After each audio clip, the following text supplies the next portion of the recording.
Town of New Canaan Town Council regular meeting of Thursday, March 13th, 2025. We will first start with agenda item number 1. We'll do the Pledge of Allegiance. Oh, wait. Most importantly, come on down, introduce yourselves.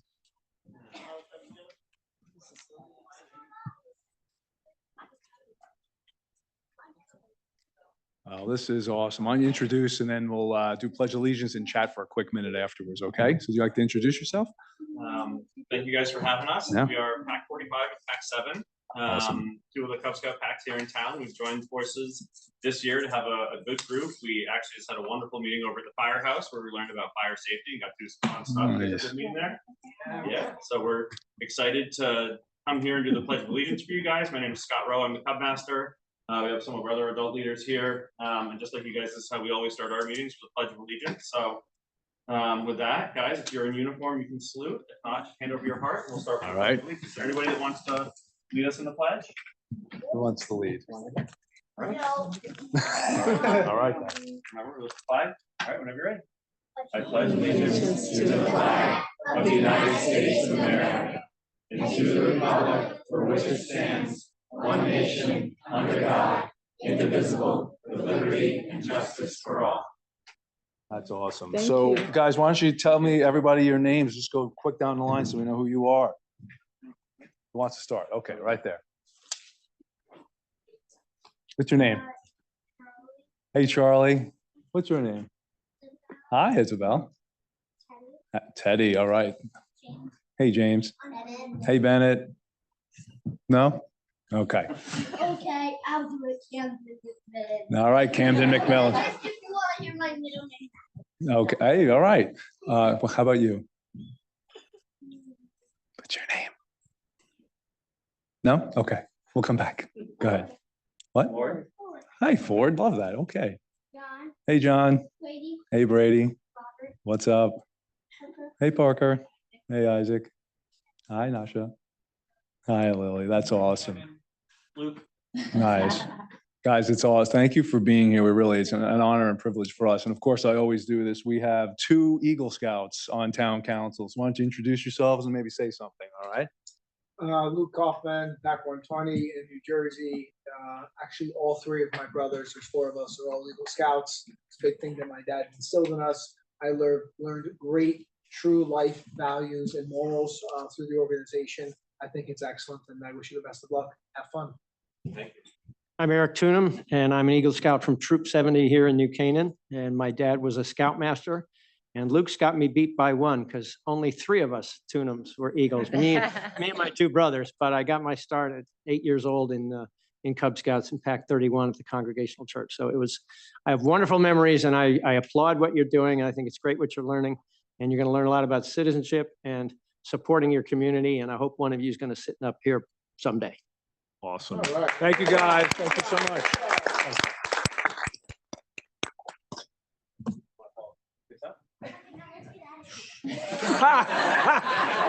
Sounds good. I'm coming with you.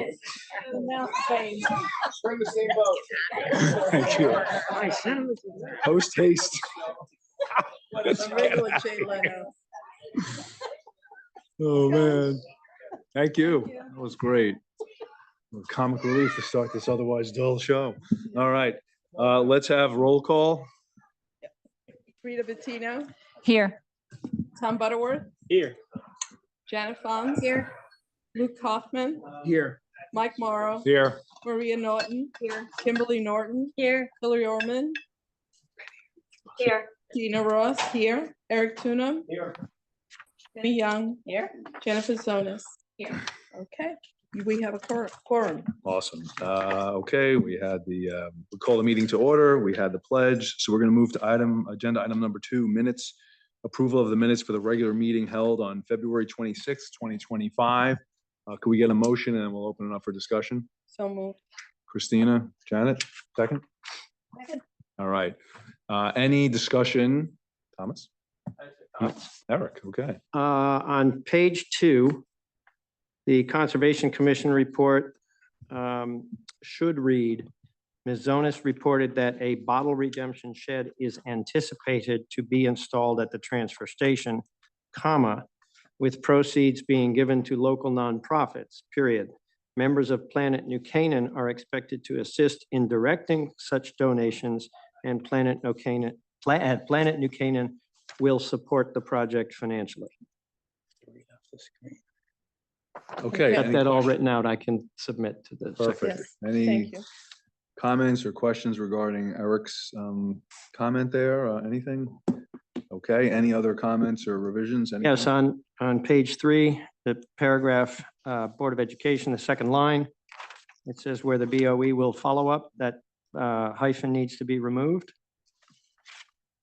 In the last sentence, she also invited members to submit BOE budget-related requests to herself and Ms. Bettino for review before the meeting.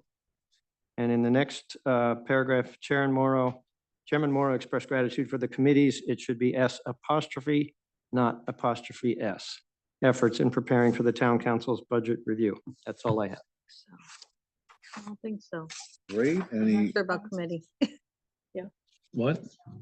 Committees. What? The committee apostrophe S, I think it is the committee. Well, I don't know which committee he would be referring to singularly. My sense is that he expressed gratitude for all of the town council committees in their efforts. Is that correct, Mike? Yes. Yeah, so it should be S apostrophe. Great. Okay. Anything else? Thank Anybody? you. Eric? That's it. Thank you.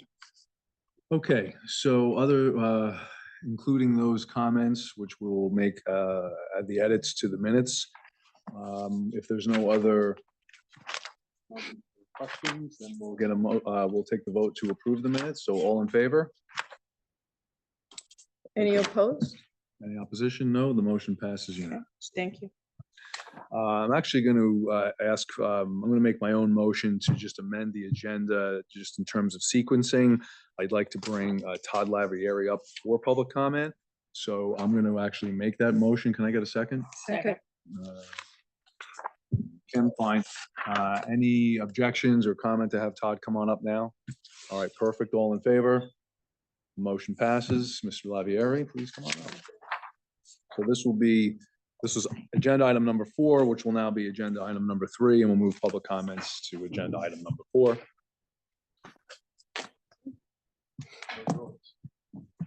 It's nice to see that nothing changes with Boy Scouts. Also an Eagle Scout. All right. There's 3 of us in the room. You know, you gotta love it when you said, okay, let's get out of here.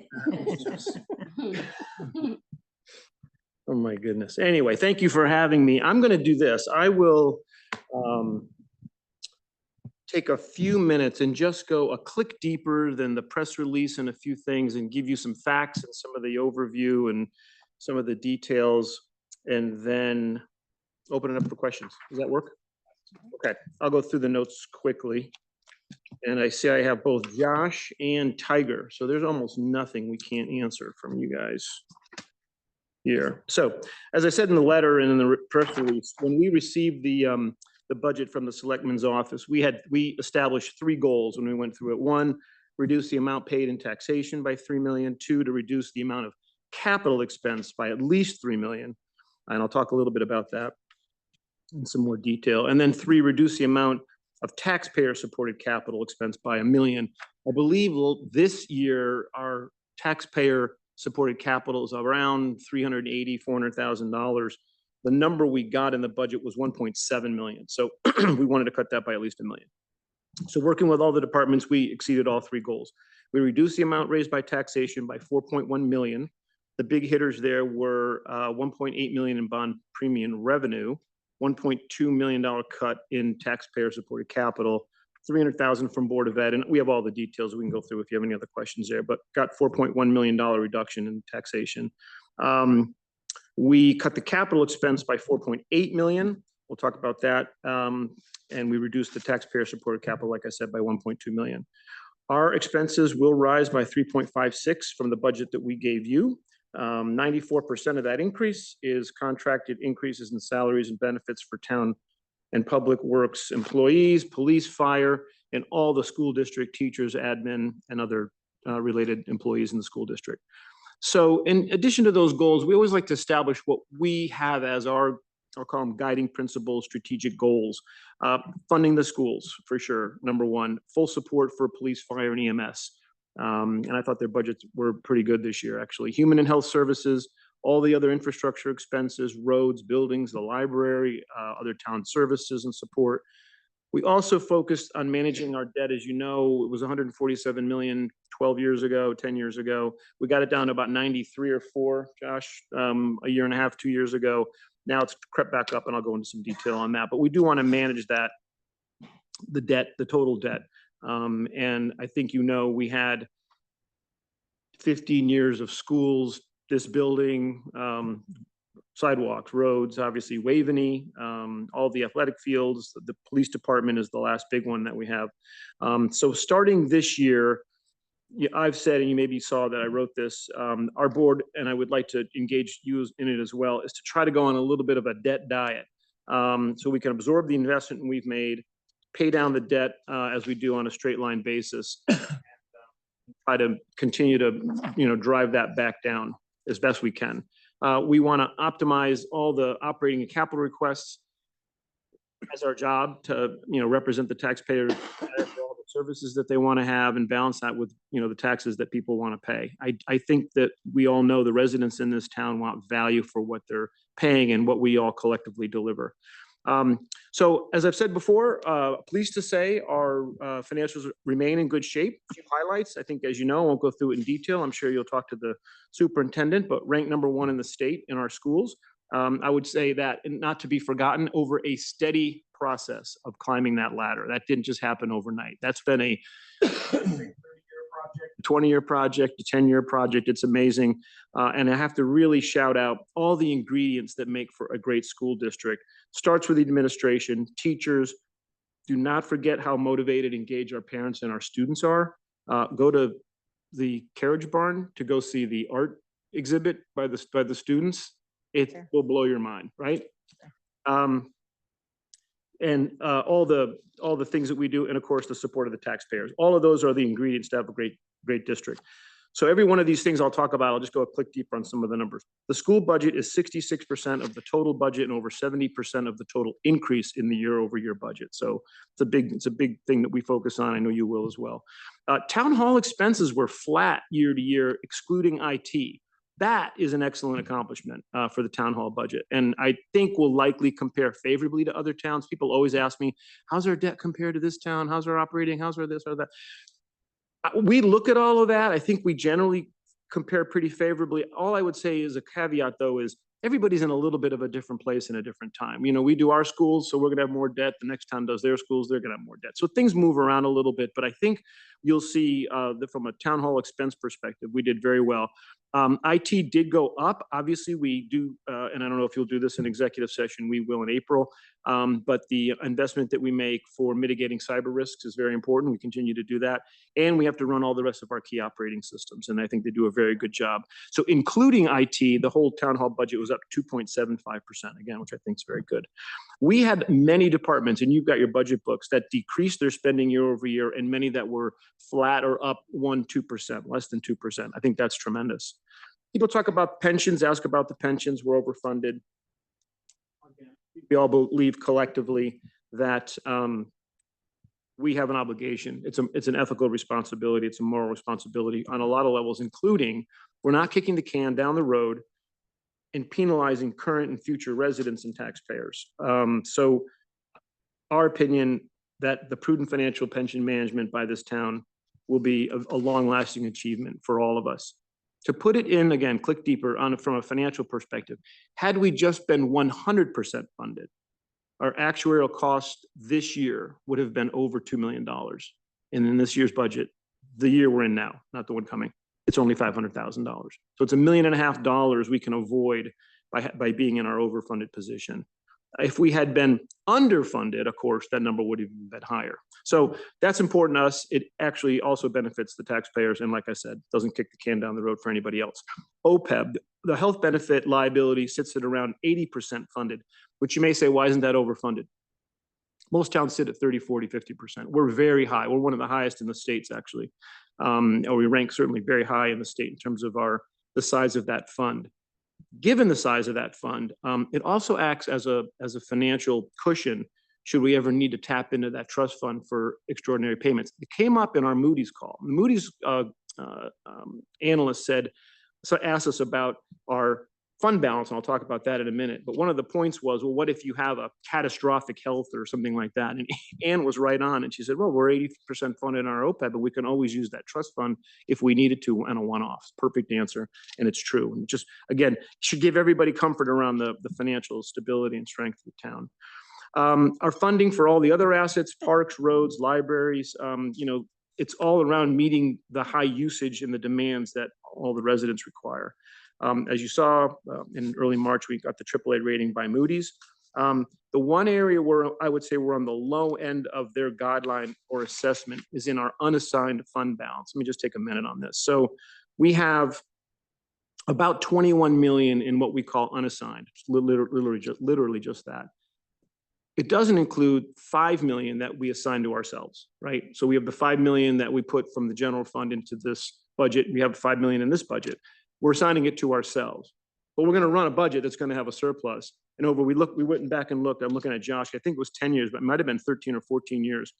Our surpluses over that period of time are almost exactly what we've assigned to ourselves. So we know that we will be able to fund it. We can't guarantee it, but we're pretty certain with the way we're managing the budget, we should be able to do that. So yes, it's assigned. It's technically not available, but again, it's really, think about it as from a 26 million number, not 20 or 21. We do think we should gradually, and I use that word intentionally, gradually move it up. We want to see it rise a little bit every year, that fund, as our budget rises, right? It's all based on a percentage of the budget. However, as I said on the Moody's call, it's not really our money.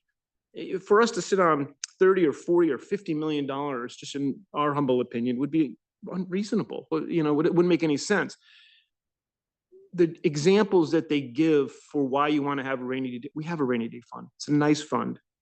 But some of the reasons that other towns have bigger, or other communities that Moody's evaluates, other cities, other states, don't really apply to us. A couple examples. We do not live on the ocean.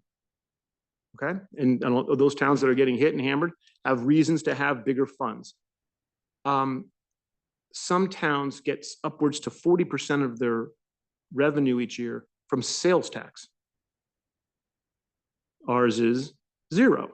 So 40% is a huge number in an economy that goes down. Obviously, that would plummet because of decreased sales. That's a big risk. You'd want to have a bigger cushion. We don't have, that doesn't apply to us. They talked about storms. The storm that we had, the rain that we had back in, I think it was August. Then they raised the town, I think it was in the Naugatuck Valley, that had a wipeout, just bridges and roads, and the river that had gone, the Housatonic River had done a lot of damage. Tiger can confirm this. Our damage was $65,000. I mean, we just don't live in an area where, knock on wood, not that nothing could happen, but we feel like we absolutely want to have a rainy day fund. I don't mean to dwell on it, but it is important. We are on the low end. I don't think we can justify something 20, 30, 40% bigger, but we want to be protected, and we'll continue to certainly be prudent with that. One other thing to remember, and this did come up in our call with them, and I know should give everybody a little bit of comfort. We have $40 million across the town in contingency funds. So it isn't unassigned. It's $2 million in the sewer fund for deferred this. We have a pool fund. We have other funds, and we've done that intentionally because we know we have deferred maintenance. It doesn't all have to sit in one lump sum somewhere. It can sit in those other pockets. It's okay. But you really have to look at all of that, because all of that provides safety and, shock absorbers in the system. So anyway, I dwell on that a bit, but that was the one area where we got a yellow, I would say. And we want to be careful, aware, prudent, and we'll continue to let it creep up as the budget creeps up. Okay. With $25 million police station investment, debt has bounced back up, as I said. I think with prudent management now and for the next couple of years, we will lower it over time. As I said, I think we need to do that, obviously, also to decrease the amount for taxes, principal and interest. We have about $135 million of debt right now, including all the things we just put together. Again, one click deeper, it's 1.4% of the value of our grand list. I think Moody's, I think we've seen other estimates. We could have 200, 300, maybe even as much as 400 million in debt if we wanted to. Obviously, think about the annual expense that would be and other liabilities, and I wouldn't be sleeping at night. But we could borrow more money if we ever wanted to. So, we're fine. And that number, and like I said, the police station sort of drove that number up, and we'll keep it down. Again, people ask me, what about Darienne's debt? I think they're close to 200 million. Right now, obviously, they bought their island, but again, they're redoing all their 5 elementary schools and some other investments. Theirs is going to climb, I think, pretty substantially. But again, it's not, that's nice, but it's not really, I don't know. I don't think those comparisons are that interesting in a lot of ways, but people do ask, that's why I share it. The two big significant cuts that we did in our budget that you have in front of you, one is we did not support the $1.3 million request for repairs at Irwin. Again, in our deliberations, the repairs are only part of what is needed. And in our opinion, that millions now and more in the future there just aren't justified. We still have several million of deferred maintenance at Waveney that we have to do. And we have even more than that, probably 7 or 8 million of deferred maintenance for our sewer and water network. So we've got to watch it. And again, you can't do everything. And that one seemed like the right decision. Also, the house itself doesn't really meet the threshold for reasonable town usage or any kind of payback or return on investment. We did budget 400,000 to cover the cost of demolition. That figure is only an estimate. We do need to still get 3 bids. We don't have any bids. We just have an estimate. I hope all of them are lower. We will see. But just so you know, we put in a reasonable amount of money to do the job. Much more than we need. The other significant cut was 1.8 million for the Dunning Field traffic pattern. That project couldn't start until May, and Tiger suggests to us it's too early, it's premature to budget and fund that 1.8 million now. And we can't even start until May of next year. So we'll hold back on that. And then we did go back and confirm how much money we had budgeted and approved, but not spent for many prior requests, painting, paving, other department needs. And then we were able to reassign those funds to the new request this year. So that helped us reduce the capital request. It also helped us reduce the taxpayer supported capital. We have all those lists. Josh has all that from our exercise if you don't have them. It's good. You should go through it and see it. It was everybody, the departments I thought did a great job. So that helped us reduce the operating expense because, as you know, the taxpayer capital is not bonded, not supported by bonded debt. The average interest rate we pay on our debt is 3.67. That's after several refinancings over the last 5 years. And does not include the offering we just took to market on March 5th. That came in at 3.34%. I think we had 12 bidders for it. In terms of the overall increase, 3.56, I think it's going to compare favorably. We've seen Westport's was 4.4 before their Board of Finance. Darienne's was 5.9. Wilton, we think, is about 4.4, and they're 4.5, and their Board of Ed, I'm not sure their Board of Ed was 4.1 or something like that. Anyway, I could go on. I do want to thank everybody. I want to thank all the departments that did an amazing job.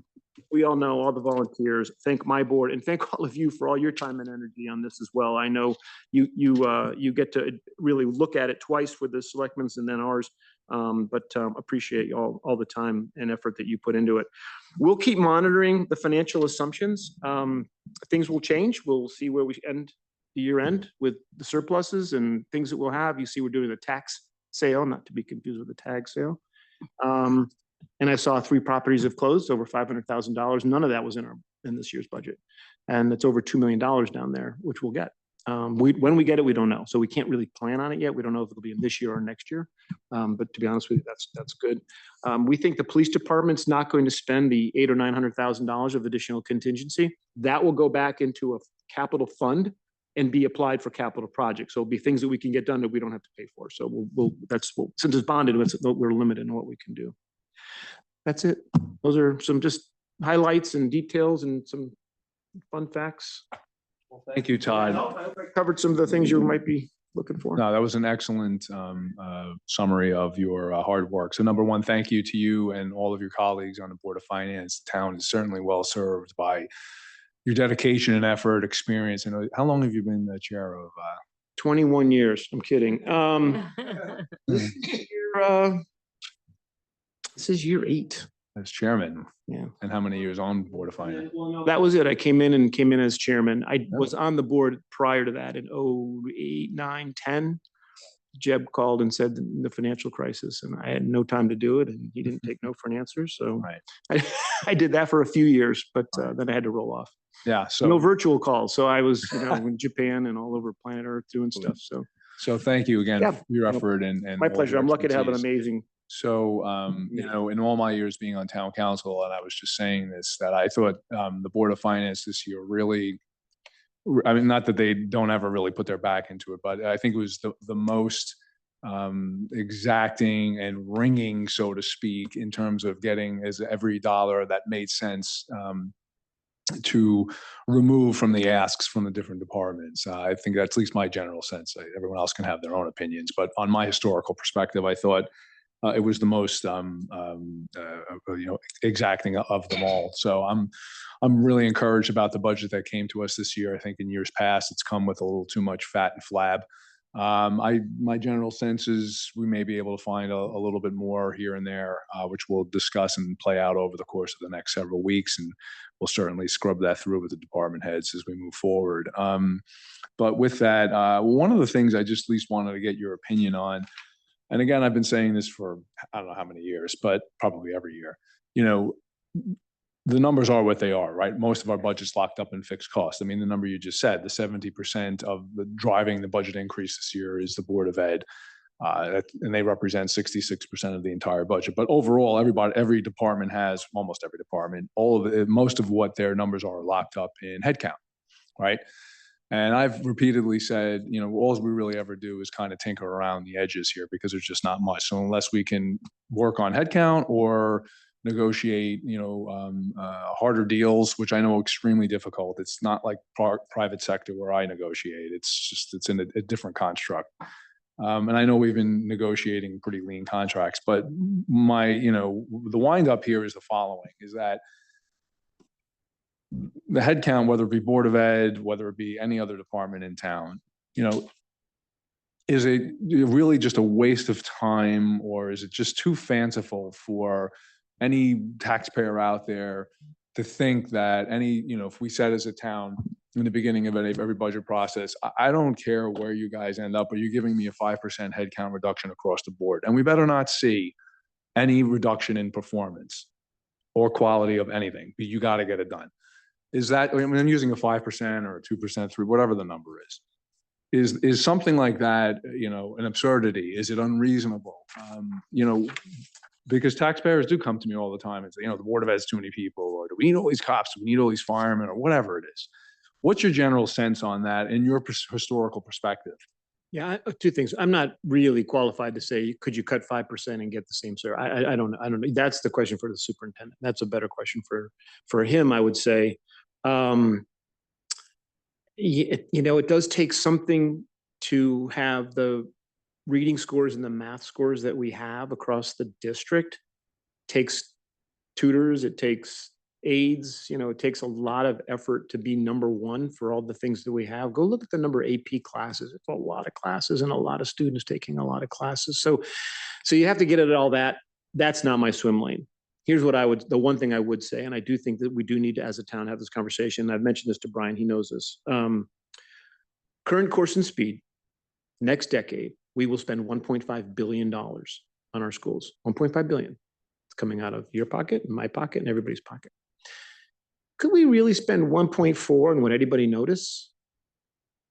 How would you know? I mean, we have to do something to lower the level a little bit every year, and it adds up over a decade. You might save $100 million. We're not going to save $100 million Tuesday, but if we don't have a plan, nothing will happen, and we won't do it. 1.3 could be 1.4, could be 1.5, could be 1.6.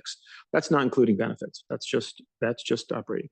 So that's worth taking a time out with the Board of Ed, administration, us, and think through what could we do differently. I don't know. I don't know the answer.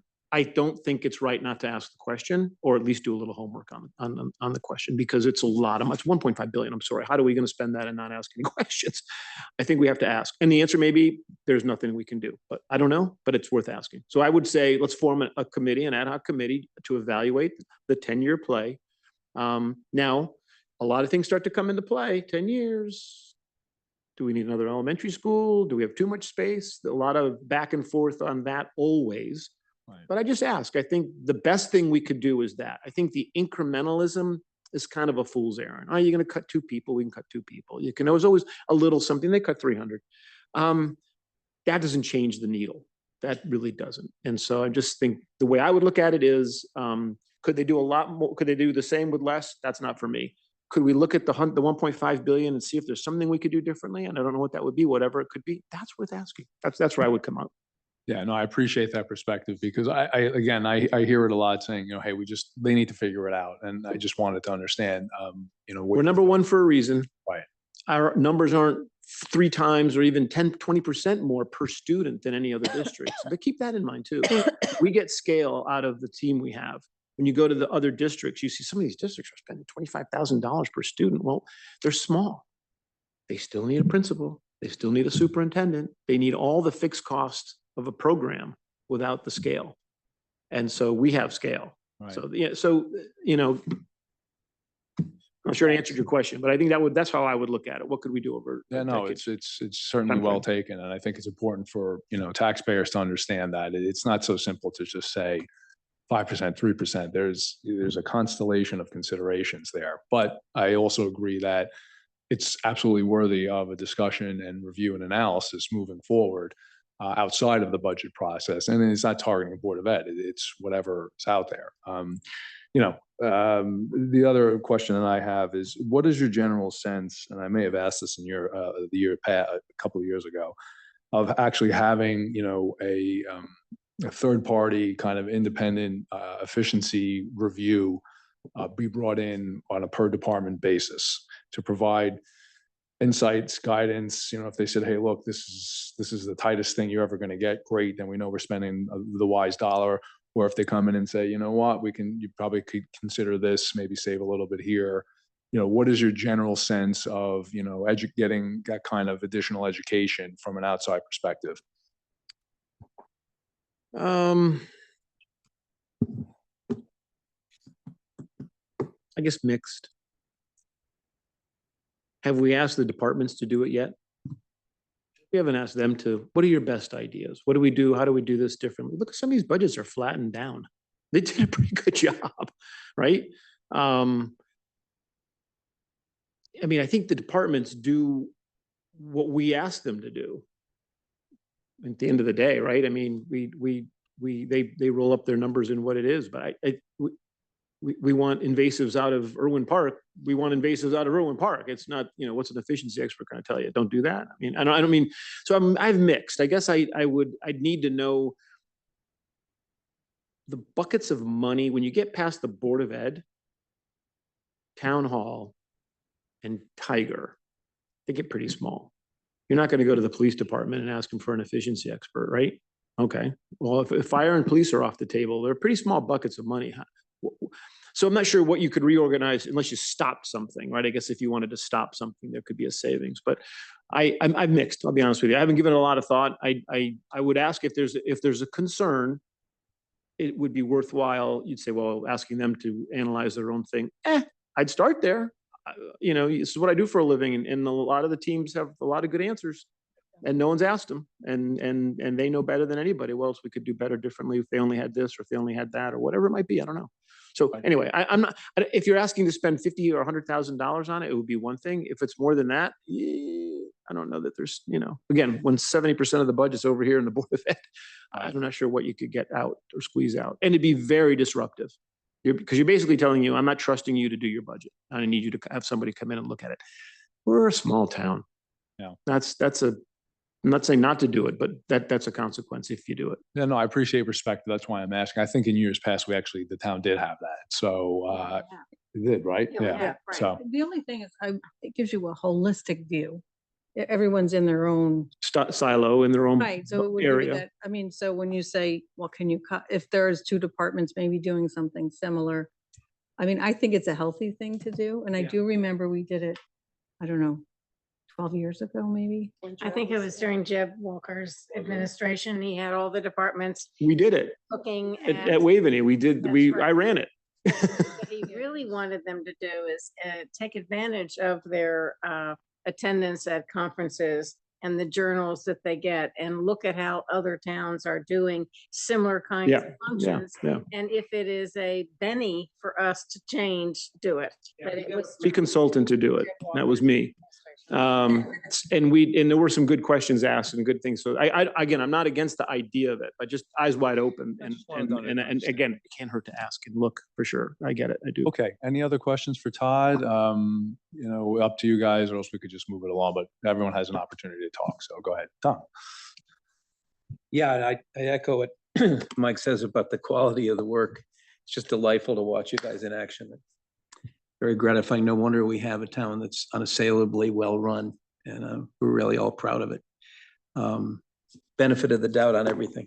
But just one detailed question. I noticed that there's been some back and forth on the Powerhouse capital expenses, and I wonder if you'd give us some color on what direction we're going in, because it looks to me like the Powerhouse is extremely well managed. They're raising a ton of money, so there are a lot of people that believe in them, including me. And so I'd like to know that we have a sort of a positive outlook on their future.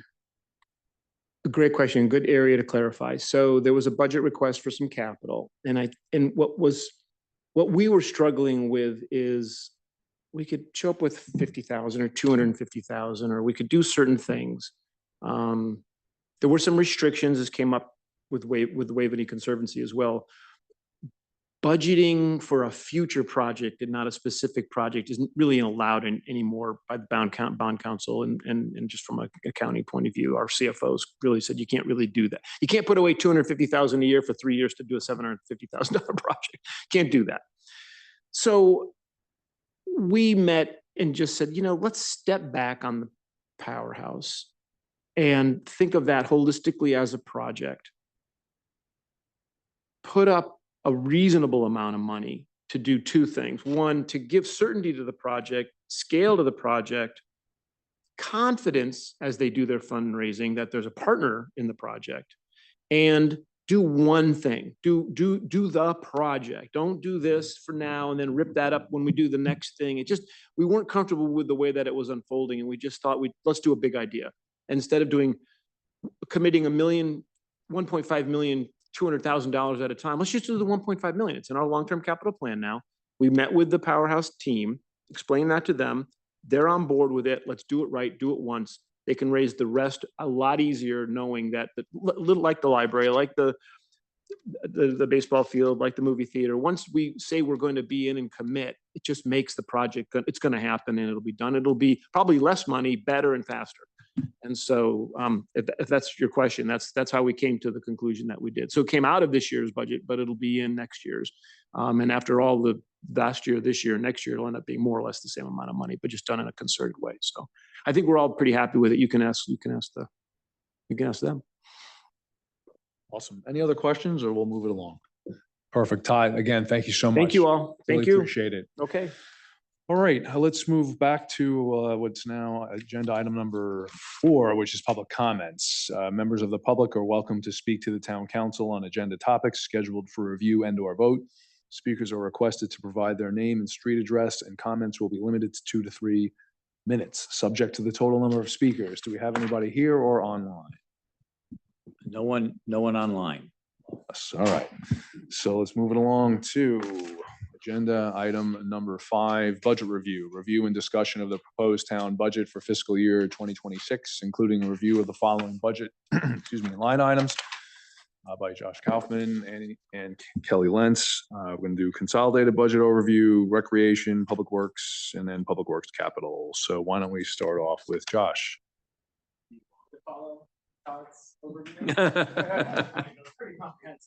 Well, then keep it to 2 minutes. Give me the 2-minute version, will you?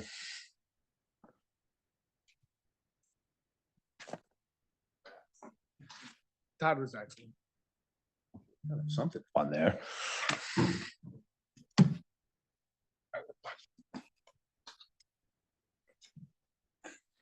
Let's just share this guy.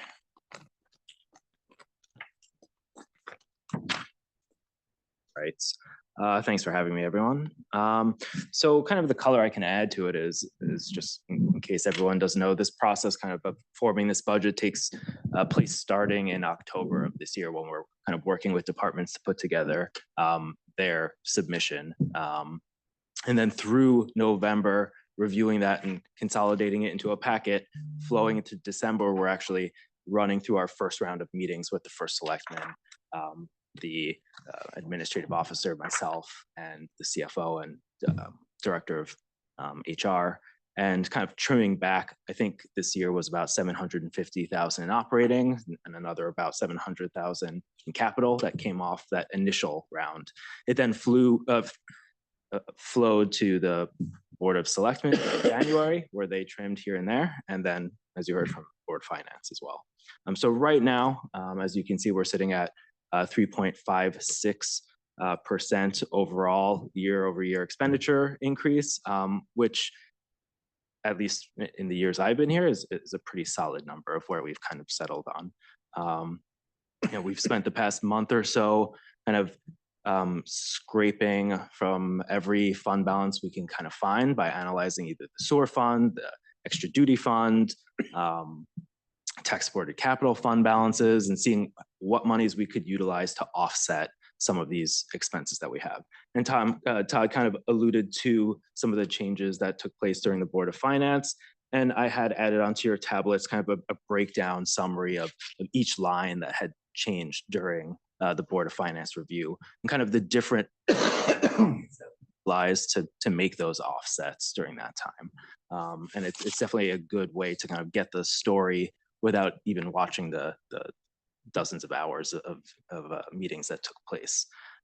So this is kind of where we're at right now. And I look forward to seeing what transpires over the next couple of weeks. And I think we have a pretty solid, it's felt like a very smooth flowing budget this year. And I think we're kind of in for a good march ahead, so.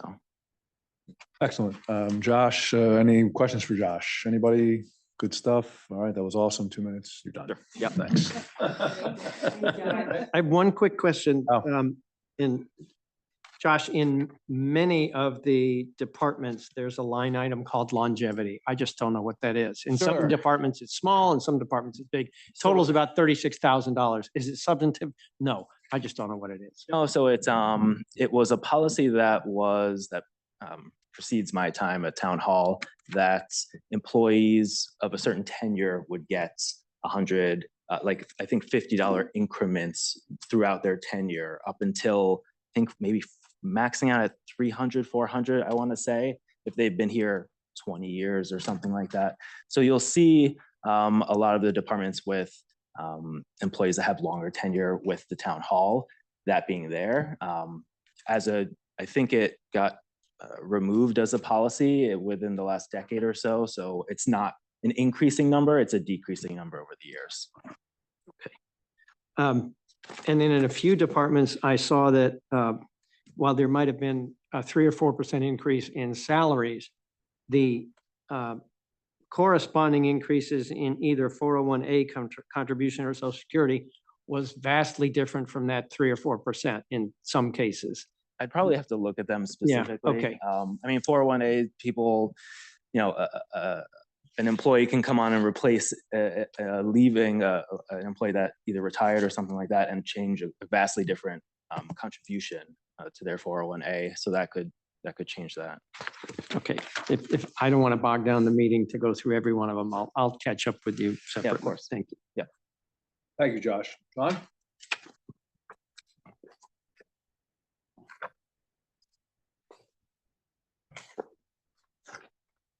Good evening. I'm here with Ryan Restivo, who's the new park superintendent. He's doing a great job, so. Congratulations. That's Yeah, awesome. it's good. I had a presentation sent to your iPads. I wasn't gonna go through it because I really only have a few high spots, and feel free to interrupt with any questions at any time, so. Please, thanks, John. And very simply, we feel we provide exceptional services for the town with a fiscally responsible budget. With that said, let's get right into parks. We're looking at $2,385,574. It is a 5.26% increase. There's three main drivers. The union contract was settled, which affects 2 years worth of salaries. And of course, that affects overtime, meal allowances that changed in the contract, even social security some. So that's the main driver. We also brought over from another item, 17,500 into the Parks Department budget. That's from civic activities, which is where the porta potties that are around town are paid out of. So that money came from another budget into the Parks Department. And then the last thing is we made a little bit of switch with grass treatments. Over the last 5 years, we've had huge increases in that line item. Luckily, this year, we're estimating about a 6% increase on fertilizer and seed, which is pretty low. The other part that we did is we took out Capo Field. It's now a synthetic field. We do not need to fertilize it. So, but what we did add in was Waveney Lawn. We've been having more and more issues with bees, very simply. So we want to control the broadleaf weeds that are out there during like summer concerts, et cetera. And we want to improve the grass there. So we want to fertilize that. So those are the main three drivers in the Parks Department. Right. Civic activities, briefly mentioned, we cleared this out. There's 2 line items that were left in there. The town used to budget some money for the concerts, summer concerts, that we've been taking out of a special projects fund. We foresee we can do that for a number of years with the sponsorship. So there's no reason to tax for concerts. The other thing is some simple supplies were removed, and that went into the Recreation Administration budget. Recreation Administration, at 2.95% increase, $593,850. With that budget, we also take from the self-sustaining fund, $100,000 each year goes into that to help offset salaries, such as mine, assistant rec director, the office staff. The one thing we did add into there is the National Recreation and Park Association Conference. We will want to send Zach, our assistant recreation director, to that conference. So that's about $3,000 we added in there. Waveney House, reduction of 15.62%, $103,978. Last year, we reduced it by 22,000 or 22%, almost 23%. This is strictly for operating Waveney House. Some of that is been able to go down because of different things that we're doing in there. There was a little bit of, I hate to use the word slush fund in there, but we didn't need the money. So we're very happy with that number being reduced. Paddle tennis, that's 15.67% decrease. This doesn't change how much we maintain the courts or anything like that.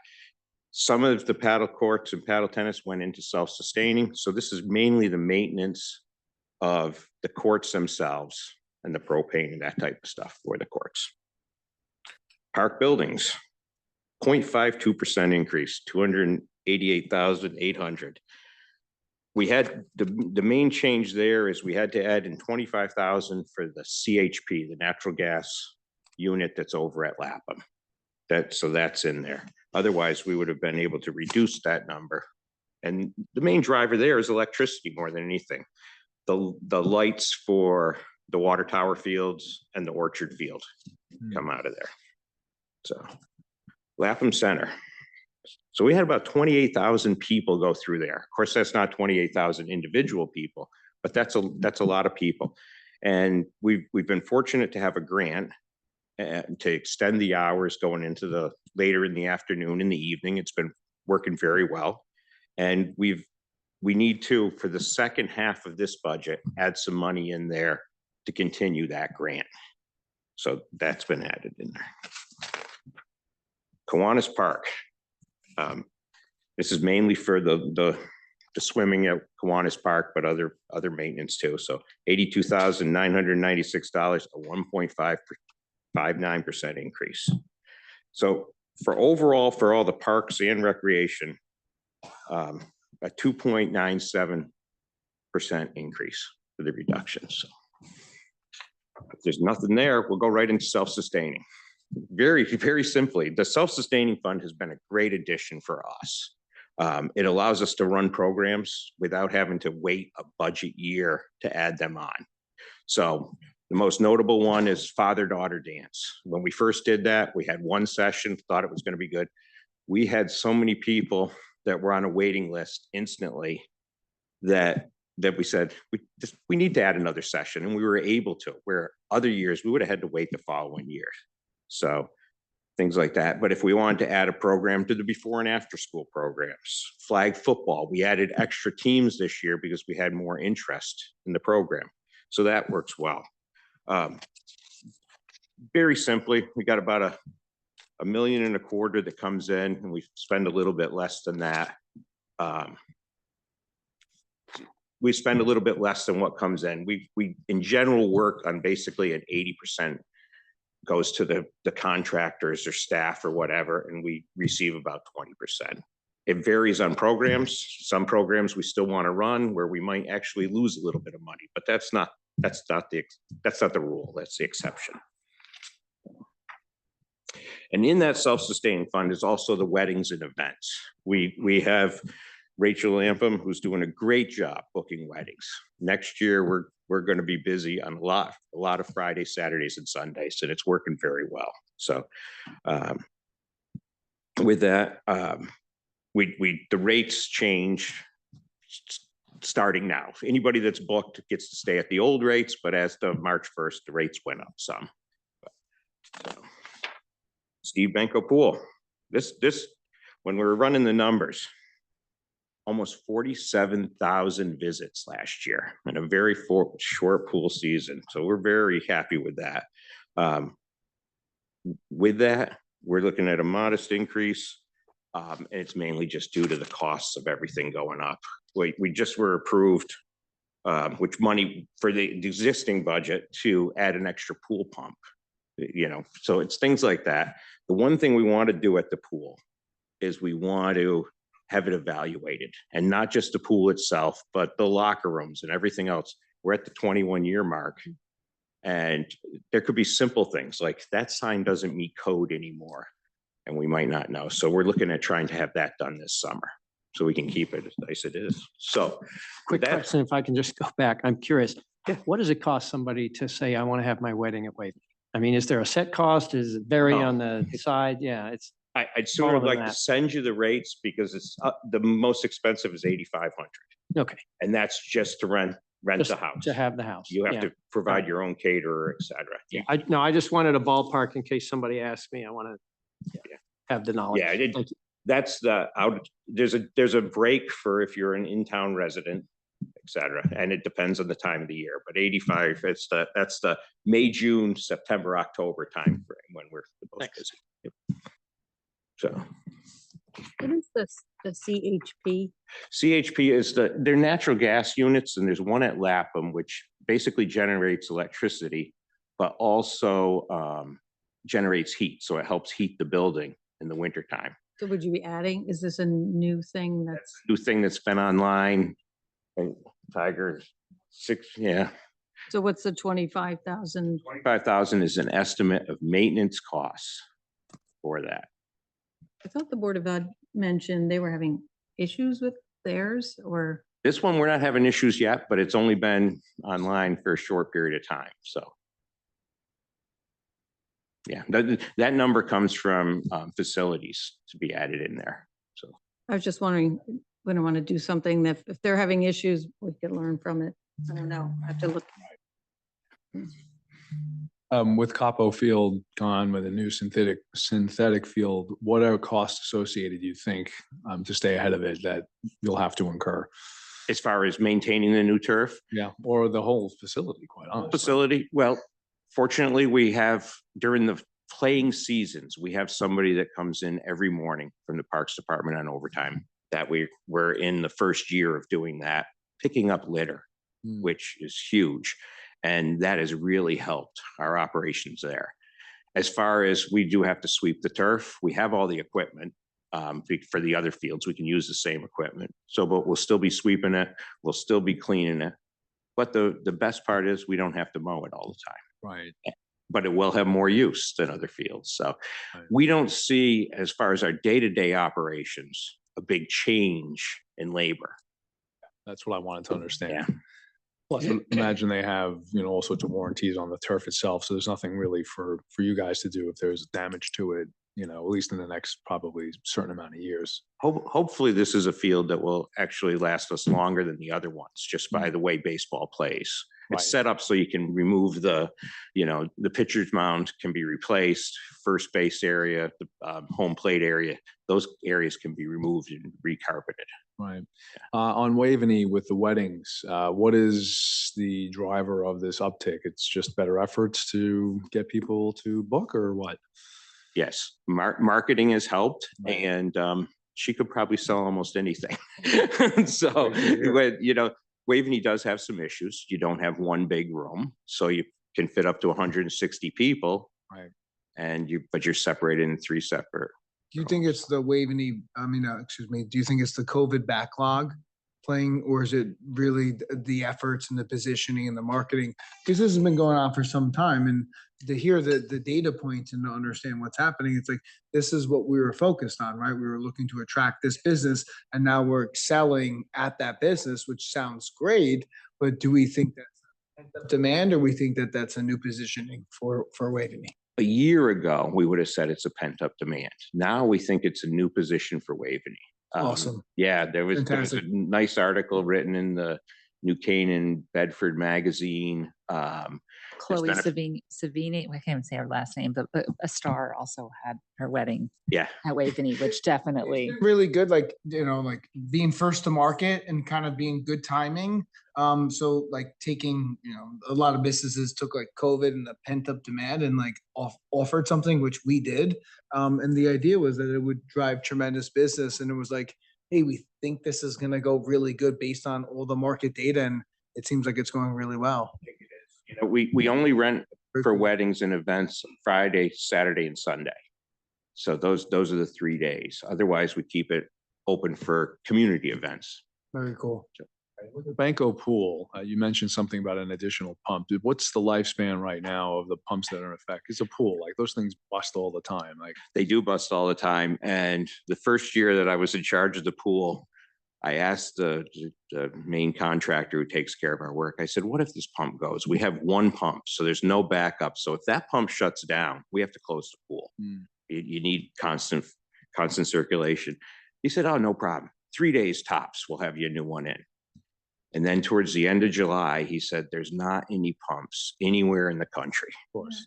And I'm like, great. So it was a lot of sleepless nights. With that, we're still running on the first pump. Now, the motor has been rebuilt a couple times, Right. but now so last year we were able to purchase a pump and motor as a backup. So it was sitting on a shelf because I wanted to have that ability. And this spring, we're going to be able to install it. So we'll have 2 pumps where only one will be running at a time, but we'll always have a backup. Right. Right. And 2 other questions. One do you have an outsourced cleaner for the pool, or is that done in-house? We do both, actually. We put in the robot as many nights as we can. But there's still times where we need hand cleaning. And so we have the contractor come down and they actually are in the normal way by hand so they can really get the worst spots. Right. And then we think it's working well. We do also, for the locker rooms and bathrooms, we have an outsourced company there who maintains them by cleaning. And on busy days, holidays and weekends, they're there all day long while the pool's open. Right. And then come in twice a day during the other days. All right. And the other question with the pool is, you mentioned it earlier, it's about 21 years now longevity, right? So, and I'm keen in a good way that you want to maybe have an evaluation because, as far as infrastructure goes for the town, it's great that we've gone through a life cycle over the past, 20, 25 years now. And the police building's probably maybe our biggest last project, unless there's another need for a school. I'm concerned in what year Department of Public Works comes to us and said, oof, that pool needs to be shut down, ripped out, new materials on the market, this thing's cracking, it's leaking, it's beyond, and that is a major number. So what are we doing to stay ahead of that discussion? That's the main any reason why we'd like it evaluated to see if there's anything underlying that we don't know about. A few years ago, it was replastered. You know, we're doing the things that are right to keep it going. I don't, myself, don't foresee anything that would be in that point of where we need to shut it down in the next 10 years. But I'd like to have somebody that's an expert say, yes, but you know what? You need to start watching this. Right, please, Rita, go ahead. On Benko pool. So our family used to go to the Benko pool several years ago. We ended up getting our own pool, but we used it quite a bit. And even back then, I mean, it was in good shape. The people were great. It was a great experience, but it was definitely getting dated and definitely getting worn, and the locker rooms were getting old. And so, and that was years ago. So I'm just wondering, not even just like if it's going to break down, but you probably want to update it at some point. Last year, we went through the locker rooms. We like shower heads, painted everything, including the floors and stuff like that. At some point in time, yes. Yeah. Do you have, I mean, do you have that point in time in mind? Is it 5 years from now, or? I'm thinking about 5 years, we'd want to start doing things like the locker rooms, because that's the type of stuff that if it's dingy at all, it makes it feel dirty, you know? So the fresh coat of paint changed that drastically. 100%. And we're big frequenters of the pool, and they're really, the pool's extremely well maintained.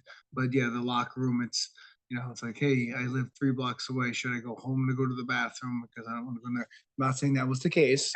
I'm just saying that's a potential like that someone might take. So I think there's a true value add to having fresh paint.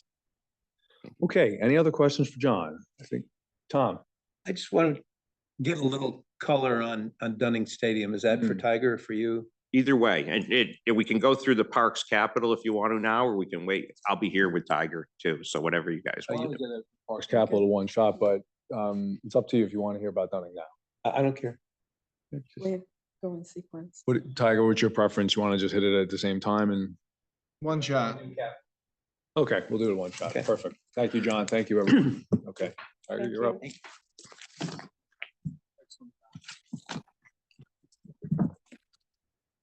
Oh, while Tiger's setting up, and very briefly, I think we have a lovely, tasty cultural treat here.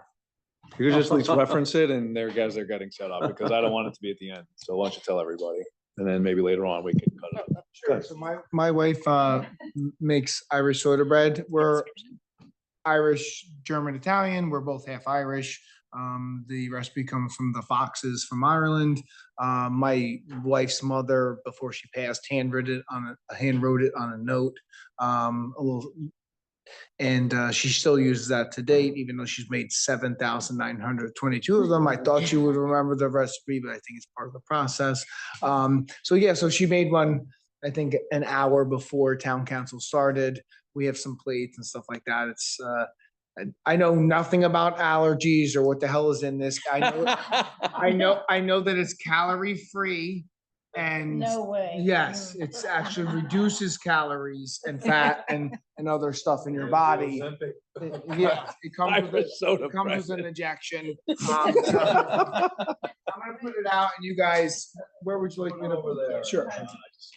I'd like it Luke, now. I just I'm wonder hungry. if, I wonder if on a map, Eat it now. Luke, I wonder if on a map you could point out County Kaufman in Ireland for me. I'm stretching. Kaufman Kaufman. is German. Yeah. Yeah. So no, she adopted that name. Please, anyone who wants. Robistelli was also adopted, but Foxes. Yeah. Robistelli's were Irish too. I don't know about that one, Liz. But if anyone wants, seriously, just go take it. We're all friends here. Thank your lovely wife. Thank you. Thank you to Emily. Then you can tell me like, put this on here later. This way, so Nice. I appreciate all of that. All right, Tiger, the floor is yours.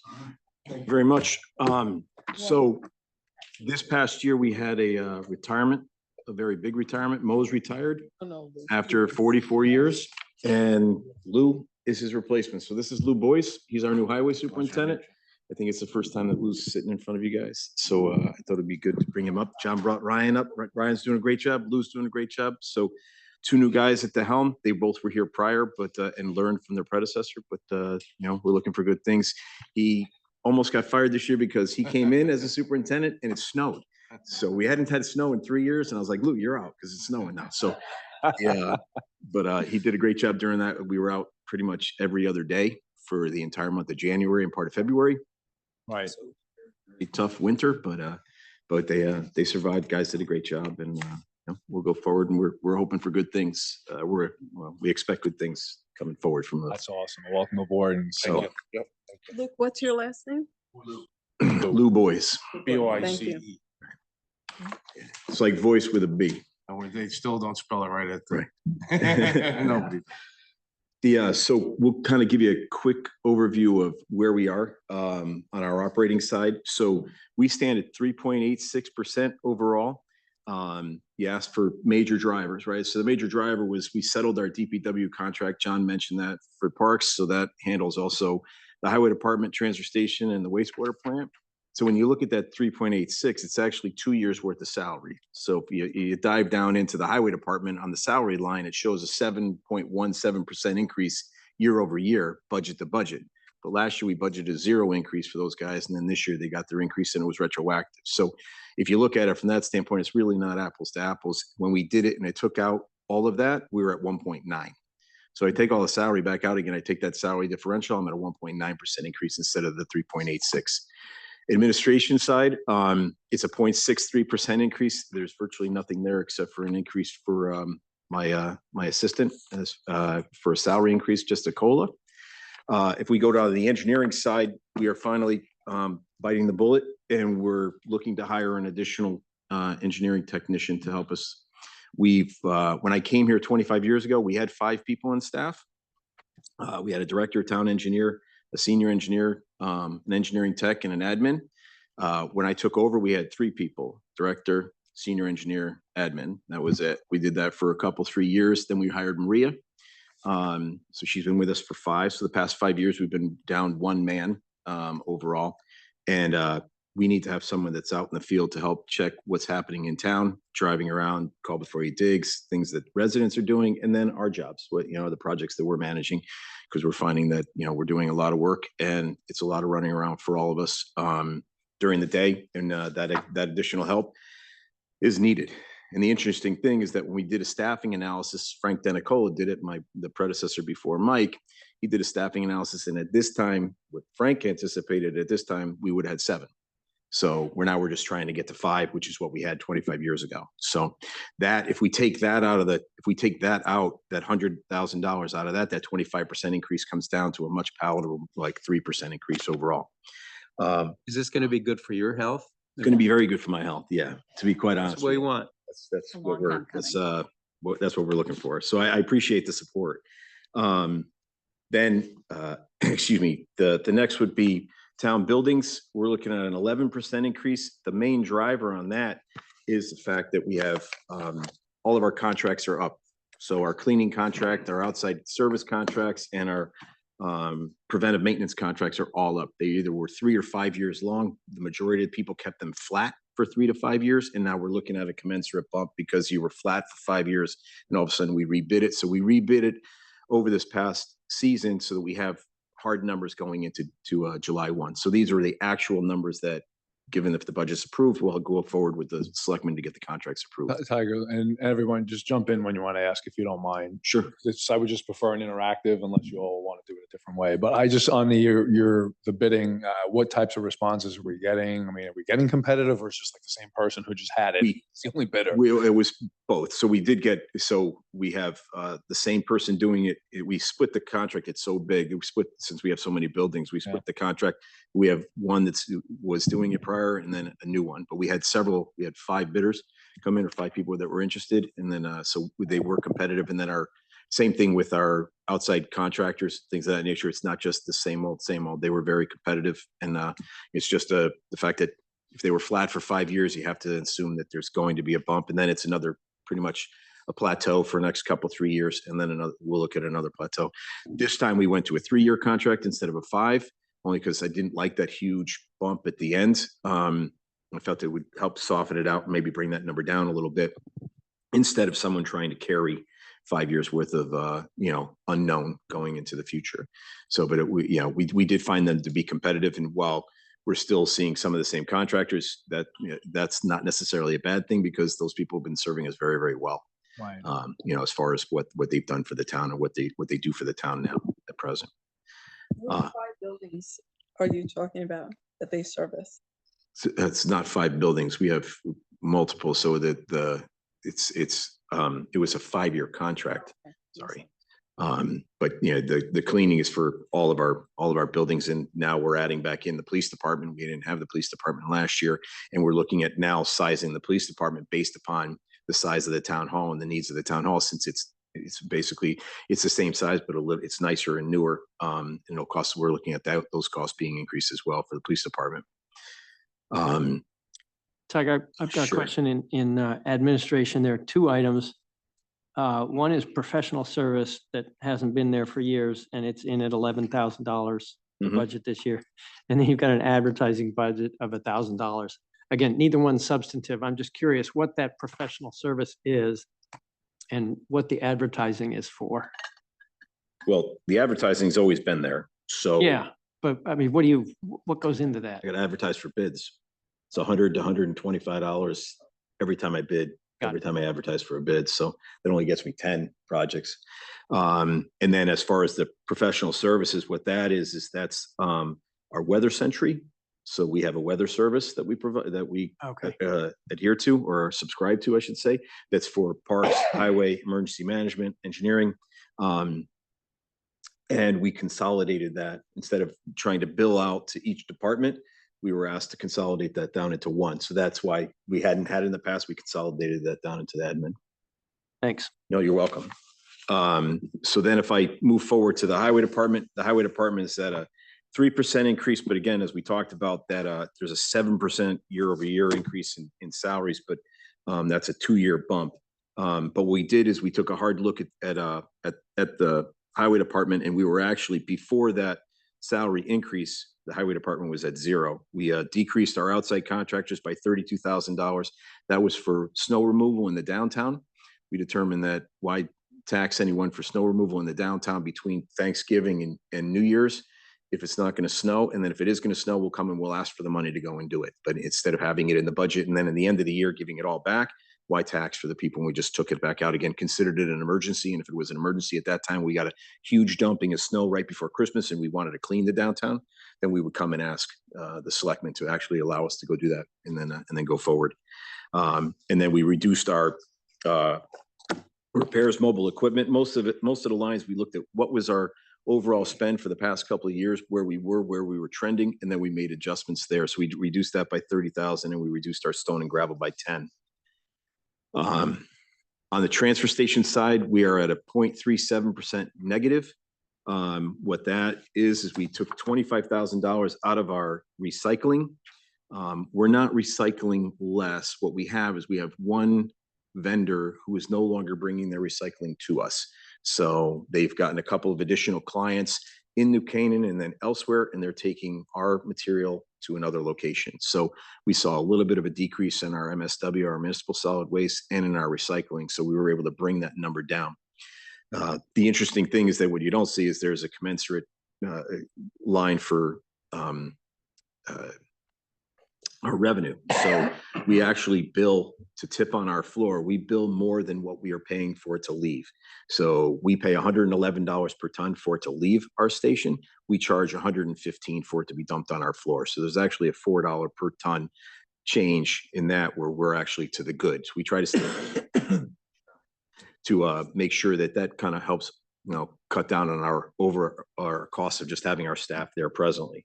So there's no need for us to lose money on that transfer. We should be able to either break even or gain a little bit. So we try to have that number and then have that number close to what our competitors are doing in other municipalities, so that we're not, either gathering garbage or forcing it away. So that is, and the exact same thing happened. We had some other decreases in the transfer station line overall, as far as looking at our groundwater monitoring and our landfill monitoring. Our landfill is coming to the end of its cap life, meaning that we no longer have to, our requirements as far as monitoring the cap is reduced each year based upon the DEP. We've been capped for 20 plus years now, and eventually at 30 years, the requirements kind of go away. We have some monitoring that we have to do, but not a wholesale monitoring that that our permit requires. So we were able to reduce that as well.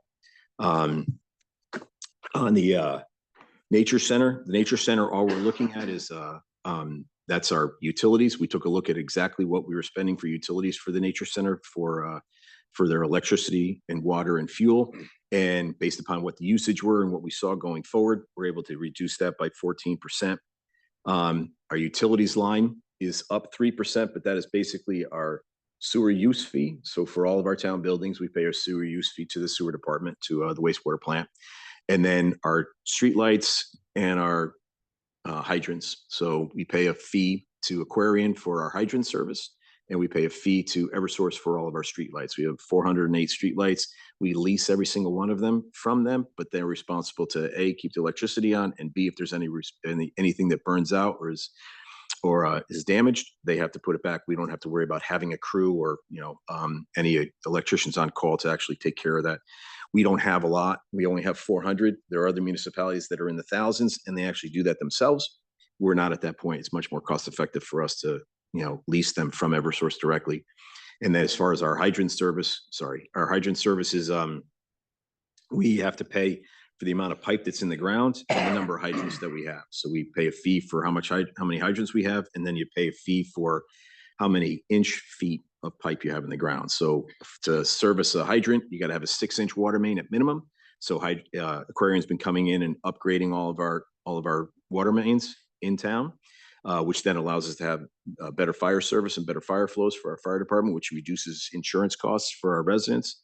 So if you have a hydrant within 1,000 feet of your house, it actually reduces your costs. But then we have to pay Aquarian for that increase in capital. The backside of that is Aquarian pays us for property taxes for what's in the ground. So when they increase that main, it comes back to us. That might change when Aquarian gets bought out by Regional Water Authority, but that's still under discussion. Do you have a question? I'm sorry. Yeah, I just want to know more about the fees that are being paid. What's the fee schedule with Aquarian? What's the fee schedule for the hydrants? Like, who sets that? What is it? So they set that through Pura. In these two, we had a 3% and a 5% increase because we don't know. Right now, they just kind of gave us the numbers of what they'll be asking for, but then there's always what Pura will grant them. So they ask for 8 to 12%, and then Pura tends to cut them back. So we look at what we've had historically going in the past. Each year is what their historic increases have been, and it's usually about 3 to 5%. So we put in a 3% for Aquarian and a 5% for electricity, and look at it at that point, because while they give us their letter in February saying that this is what they're going to be looking for, we don't know what that number is going to be. So we try to stay what our average has been. So it's 3 and 5%. So it's adjusted every year, correct? That's adjusted every year. That's correct. It's an annual contract. I would call it a contract. Yeah, it's a service fee that they tell us exactly how much it's going to be based upon what Pura has granted These them things as that have far been as very regulation. stable for a very long time, like VMware, like Broadcom buying VMware, and like you've been on VMware for 30 years now. They're jacking the price up by 100%. Is if there's an acquisition of some sort, are there metrics in place to protect that? Like that there's, typically with the lease, it's like it bumps up 3-5% or something of that nature within a contract, that some other company doesn't say, hey, we have a stronghold here, they need that, and we can exploit it. Well, historically, it's been 3 to 5%. The acquisition of Aquarian by Regional Water Authority is still going forward, and then there'll be a discussion at that point in time of where that will be. That's being discussed by the selectmen in this area as far as how that's going to be managed and where those costs will be. We did have a meeting with Regional Water that came in and members of Aquarian to talk about the acquisition, but it's still at present. They're still working through those details. So we have, they're saying that we shouldn't be affected much by the acquisition, but the devil will be in the details at that time. I'm not looking to take a left turn here. I'm just saying, let's be mindful that, with acquisitions, things get really crazy pretty quick. I understand that we're at a somewhat of a disadvantage. The pipes are in the ground. They manage the pipes. They manage the water. We need the That's fire why I said the service, so contract. How long is it? So like lock up as much as we can. It's not contract is basically every year they come back and say that this is what they're asking for from Pura and this is what we'll be paying. It's not really, there's really no negotiation, to be quite It's honest. take it or leave it. This is it. You want it, this is the price. So That's it. that's the VM Broadcom, the Broadcom VMware acquisition's doing the same exact thing. Pretty much, yeah, that's pretty much, unfortunately, that's where we're at. It's Fine, and if you want the pipes to work, this is the cost. pretty close, yeah. And then on the tree service side, I tried to keep it at 0. And I never made the adjustment for Josh to come back at 0. What happened was we gave this tree warden $1,000 bump in his salary. He hadn't had a bump in his salary in about 5 years. He does a great job part-time for us, no benefits. So we went from $25,000 to $26,000. I reduced other lines by $1,000, so it would be 0, but I forgot to calculate Social Security. So when it came back in Social Security, that's a Social Security change. So I'm trying to get that back down to 0. I just got to find $76 for Josh. So that'll come back to 0.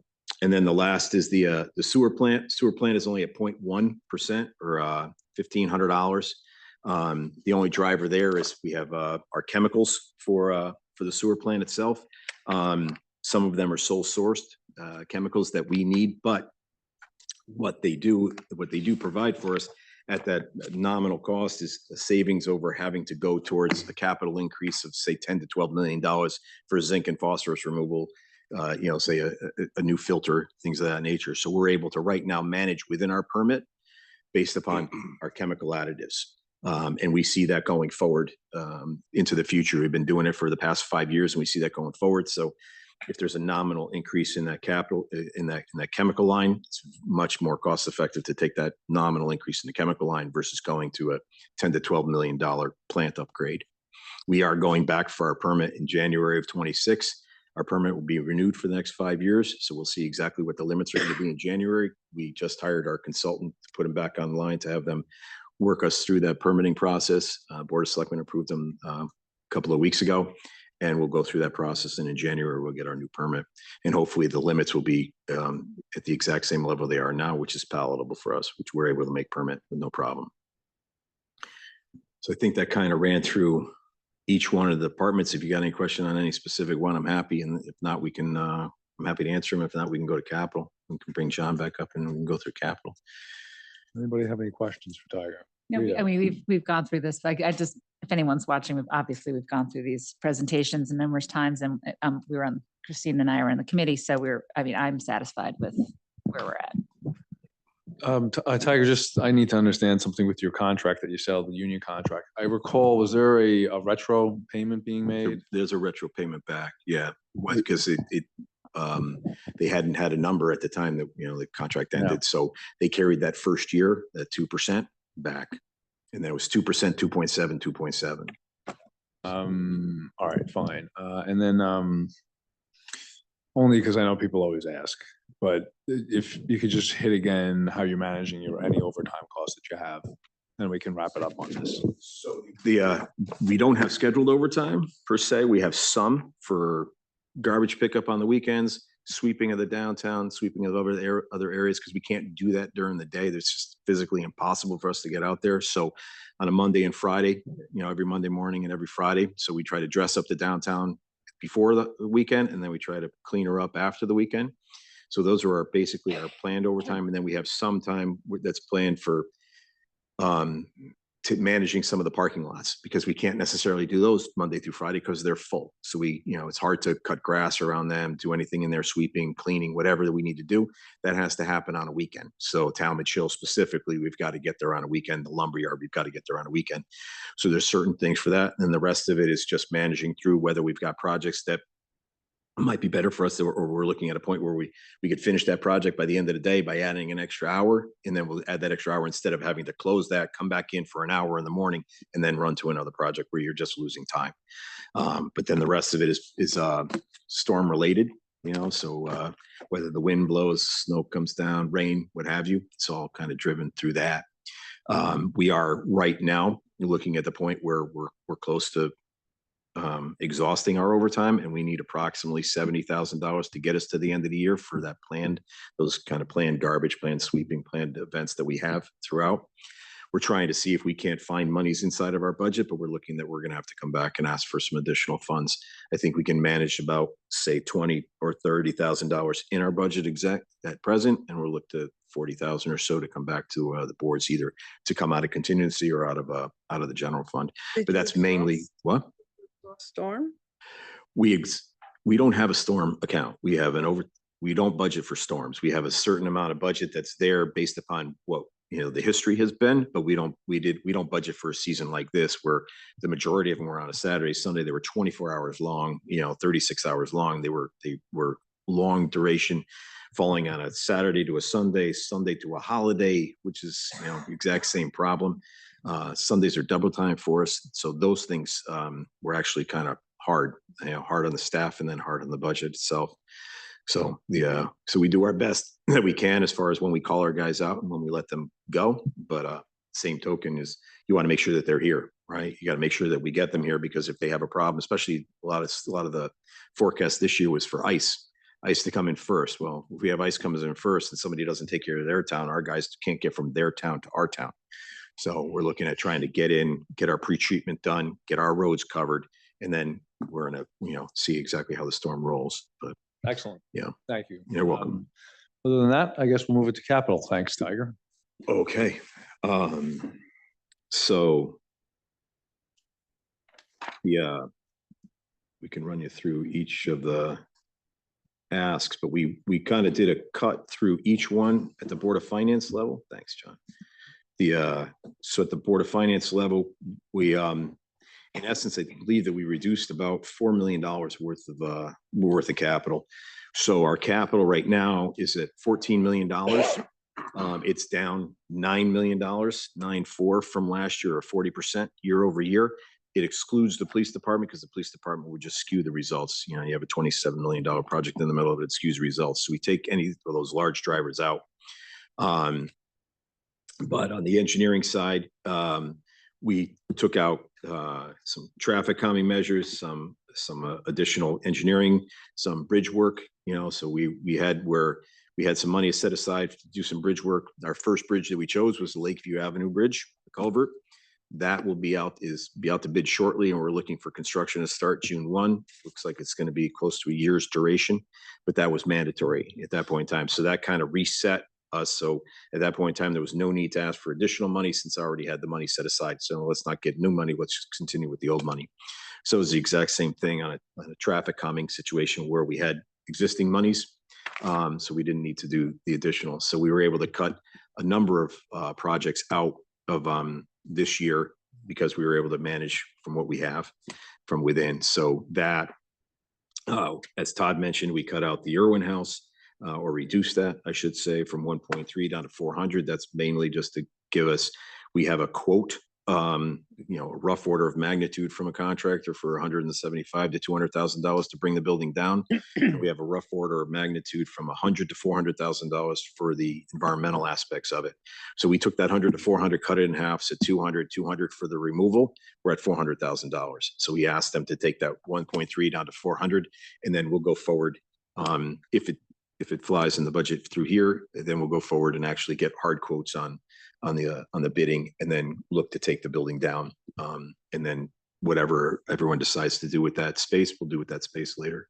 Can I ask a question about Irwin?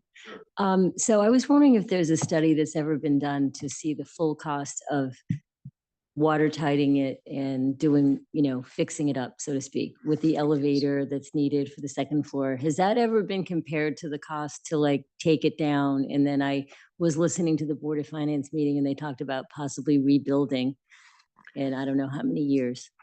Right. So we did have Hoffman architects and engineers come out. They had done an envelope study of Waveney. They did an envelope study of Lapham. We asked them to do an envelope study of Irwin. That's where they came up with the $1.319 million to take care of the outside. At that time, we had an estimate for what we needed to do on the inside of $400,000, but that literally was the first floor, to try to then redo the first floor, not really getting connectivity between the first and second, because it's still a house. Wasn't commercially built. It's not laid out properly for that. So we're at 1.7 and we're still on the first floor without getting to the second floor. So at that point in time, the Board of Finance determined that the Board of Selectmen said that they wanted to have additional eyes look at it, so they let it go from the Board of Selectmen to the Board of Finance, so it would have extra eyes, but they were already leaning towards taking it down. And then the Board of Finance said, we're not going to be looking at 1.3 plus 400 plus whatever, and we still don't have necessarily an overall use for the building. That was their task, was for us for the year to find out what the use would be for the building. We still don't have a definitive use for the building. There's ideas, there's ideas around a not-for-profit center. There's ideas around a museum. There's ideas around other avenues, swing space for us. We've used it for swing space in the past, but it was determined at that point in time that we have other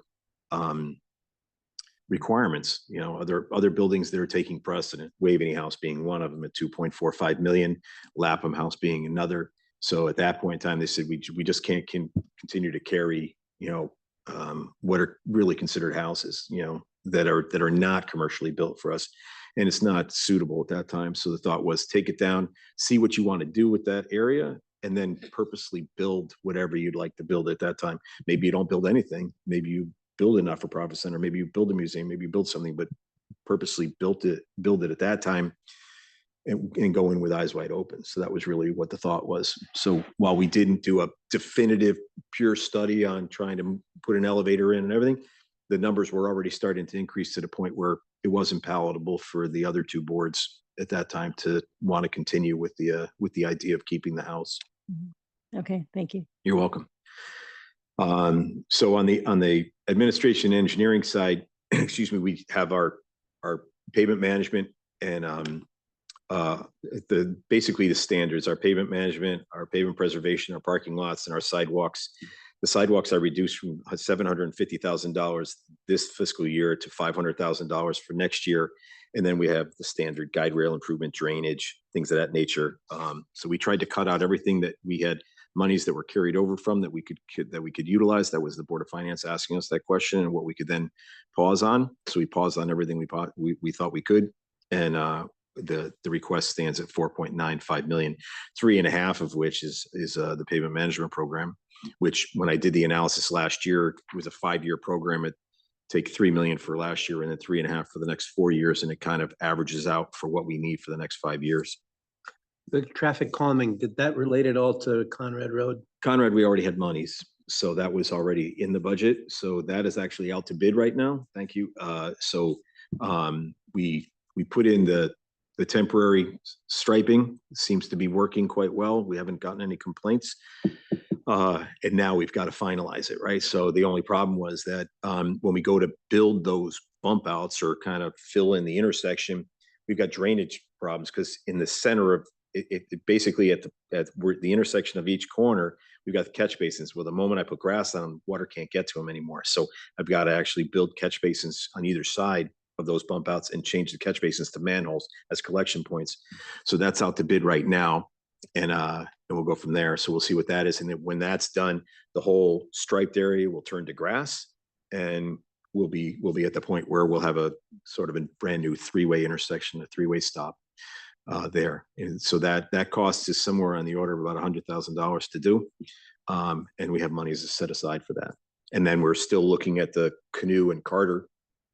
That's going to the state. We have a meeting with the state set up because it's a DOT intersection. So we have to go through their process and we have our design. Now we have to sit with the DOT and see whether or not they're going to be happy with our design. And they have various departments that we'll have to go through, maintenance, traffic, things of that nature. And then we'll get back and then hopefully finalize that plan and complete that plan.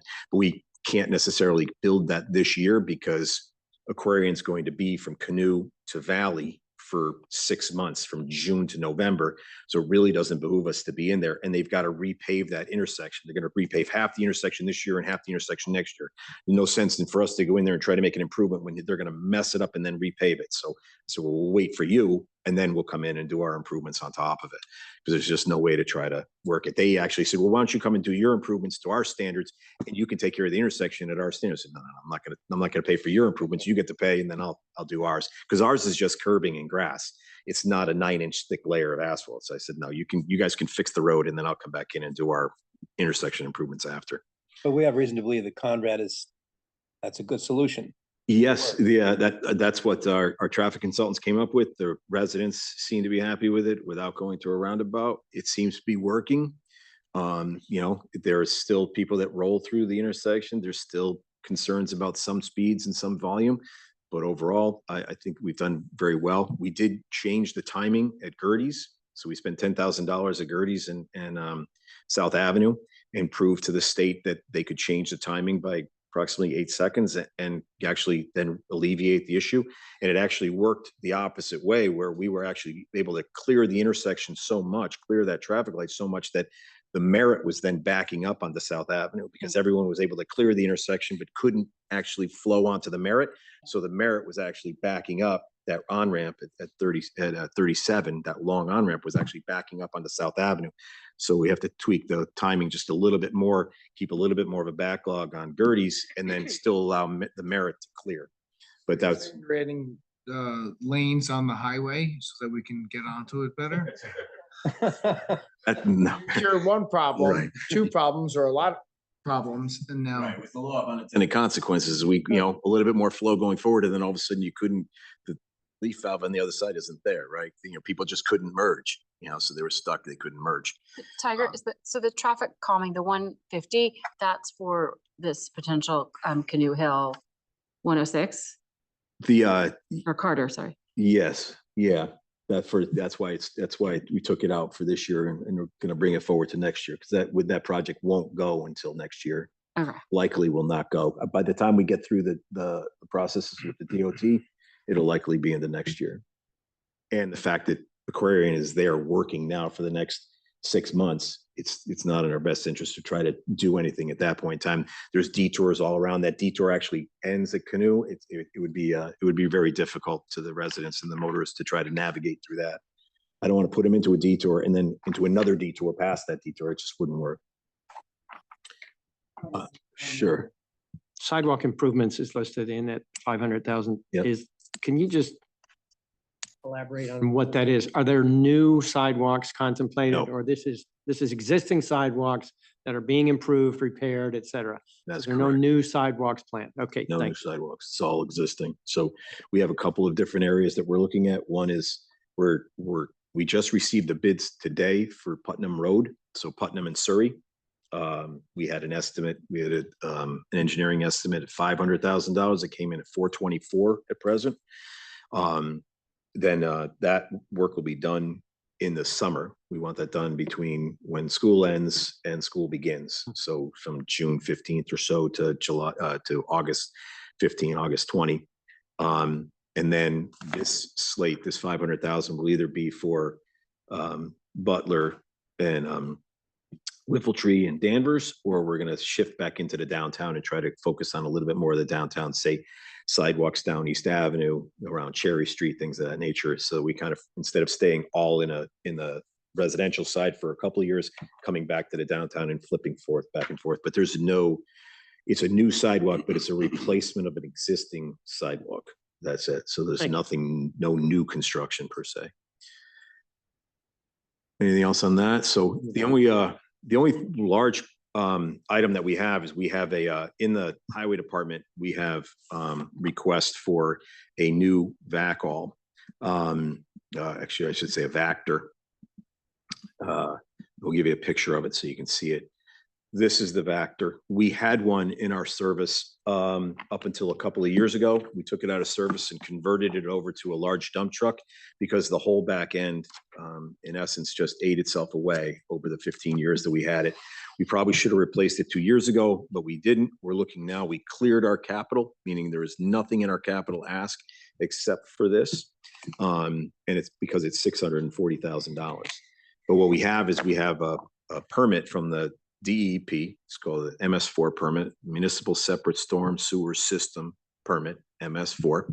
And that requires us to clean all of our catch basins annually. And that's actually a mandate so that we can actually help the environment, help the wetlands and the water courses so that stuff doesn't, a catch basin that fills up, eventually that sediment just goes through the catch basin and winds up in a stream or winds up in the sound. So we're having a difficult time managing that aspect of our permit with the equipment that we have. We have a couple of VACLs that we use, but the VACLs are very difficult to manage as far as getting a catch basin cleaning. So we're looking at adding this or replacing this in our fleet. So we looked around. Richfield's waiting on delivery for theirs. Wilton has one. It's 2 years old. Darien has one, and Greenwich is in the market because they're in the exact same situation we are. They're doing everything with VACOLs, and they're looking at buying this unit. So that's basically, you know, like I said, we tried to clear our capital ask on the highway side. There is a building there for the highway department. It's our outside, it's our gray, our outside storage building. But that's actually been in our capital ask for about 10 years or more, right? At least 10 years. It's been a while. So, and we carried it through to the third year and left it at the third year, just trying to get as much life out as it possibly can. It's to the point now where the girders are rusted through, the roof is open, and now it's just leaking down on everything that we have stored. Basically, now it's just keeping our equipment outside and our materials outside. So we need to replace that. It just happens that it falls in the exact same time we're trying to purchase this item, you know, unfortunately. But other than that, we cleared our capital for this year for this. So that's that's our one large ask. The Board of Finance understood it and said, you know, it was fine, and it passed muster for them. And we're hoping it'll pass here as well. If we want to go back to, we'll go to town buildings. I kind of shifted through town buildings, but I don't want to do that. So we'll go back to town buildings. We'll hit town buildings. So we have $5 million request in there. So we have $2.45 million for the Waveney House exterior improvements. That was the estimate from Hoffman Associates. They came in as our envelope consultant. They worked with our current consultant, our current architect, Architectural Preservation Studios, revamped the bid, and then went back out on the street. We're out on the street right now. Bids will be back in within another couple of weeks, and then we'll have a hard number. At that point in time, our expectation is to come back to the Board of Finance, Board of Selectmen, Board of Finance, and Town Council all in the month of April to get this project approved so we can start the construction, because we have windows. John and I and Joe met this morning. We have windows in the calendar of Waveney between weddings and summer concerts and everything else that's going on July 4th that we have to kind of fit that schedule in. So we came through with a master schedule, but really the longer we delay it, the longer we're going to delay it, meaning that the longer it's going to take. And since the building's bleeding right now, we want to stop the bleeding. So this is our estimate at present, but when the bids come in the next couple of weeks, we'll have a hard number to come back to you for the actual appropriation at that time. But our goal is to come through the boards in the month of April and go to the Board of Selectmen the first week of May and get the project awarded and then start the work. We have money set aside for Lapham exterior improvements. Again, we had Hoffman Associates come in and take a look at $685,000. We'll look to bid that one after the Waveney House. And then, as we talked about, we have the Irwin House demolition. We have some monies for the education building at the Nature Center, $150,000. We need accessible bathrooms in the education building, and we need an accessible route into right now, the education building, you actually go up a series of stairs. We can't have a series of stairs going into an educational complex. So we have to have that work done. And then we have some money for center school lighting. I think it came with the parking lot originally when we knocked down center school and made the parking lot. I think that's exactly when it's been there. We've been trying to repair the lights and nurse them along. I had the electrician out there yesterday working on 7 separate lights to try to get some light in just temporarily. So we replaced a couple of bulbs and take out some ballast and do a couple of things. But we need to replace those, and that's about $130,000. And we're looking to put in lights that are similar to the ones we had at the railroad station. It's a nice little decorative village design to enhance that area. But we get complaints. I get a complaint weekly on that, specifically because they come out of the library. It's very bright on the library side. Everything's brand new. Then they walk over to the center school side and it's dark, and they're going to their car and they're concerned about their safety. And there's kind of corners in that center school lot that you necessarily can't see into, right? Then a lot of people are worried about their safety, and we don't want them to be worried about their safety. But any questions on this? No. All right, so we'll go to parks. The transfer station is very limited amount there. It's a $35,000 request. There's not much in the transfer station. That's basically to replace some safety railing around our containers that came with the plant. So it came with the station 24 years ago. They're at the point now where they're on the commercial side, they're relatively beat up, and we can't have anyone take a header off of it and fall 12 feet into a dumpster. So we need to. Depends on who it is, Tiger. What? Depends on who it is. I don't like. Right, well, it is garbage, right? So, we don't know how that works, right? So you turn around and take a look away. So on the park side, I don't want, John, you want to take it or? Sure. Sure. You started with. Yeah, Okay. equipment. Will this include the Dunning? Because I know my. We'll include the Dunning. Once we get to infrastructure, we'll be on the Dunning side. Go ahead. Very quickly, vehicle replacing a 10-year-old vehicle. The stand-up machine is a new machine that's not replacing anything. That will mainly be used for snow and mainly up in this area of town, train station platforms, sidewalks, town hall, et cetera. 10-foot out front rotary, replacing an existing machine that will be over 10 years old. And then a tractor, which is about 40 years old that we're replacing. So we've gotten our money out of that. That's all we're looking for in equipment. Right. Well, you made the voluntary cut on the ride. We did. We had a ride-on mower, which is one of the zero turns, small mowers you see all over town. We re-looked at them and we think we can go another year. We'll be good. Okay. So capital infrastructure.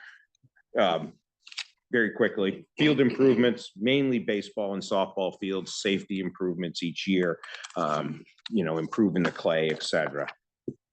Irrigation upgrades. We're presently under contract to replace the 25-plus-year-old irrigation system at Mead Park. The 175 will be enough money with existing money we have to do Saks, the irrigation piping, controls and sprinklers at Saks and Connor Field, which we're hoping, if this is approved, we've already gone out to bid for that, so we know the amount.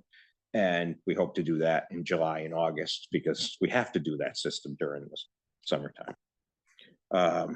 Playground updates. That the 30,000 is mainly for Kiwanis Park. Kiwanis Park has some issues with the playground. It's quite old, but 30,000 goes a long ways to fixing an existing playground, and we do not need to replace it. So, exterior wall repairs up at Waveney. We basically put that on hold for a year. Yeah, we had some existing funds when we went to go work at the service area with the Conservancy. We combined some funds together, so there was a savings there. So we actually have some leftover funds from last year. We're looking at focusing on the area around the walled garden, the rose garden. You can actually see through the wall in certain areas. The pointing's so bad. But since we have existing funds that'll carry for that project, we felt that we didn't need monies this year, and then we'll reinstate the ask for next year, so we could utilize some savings from our partnership with the Conservancy from last year. Yeah, water fountains. That's actually to finish our water fountain project where we're replacing water fountains around. That's the 9,000 will go towards adding a brand new water fountain at the track in the Farm Road fields.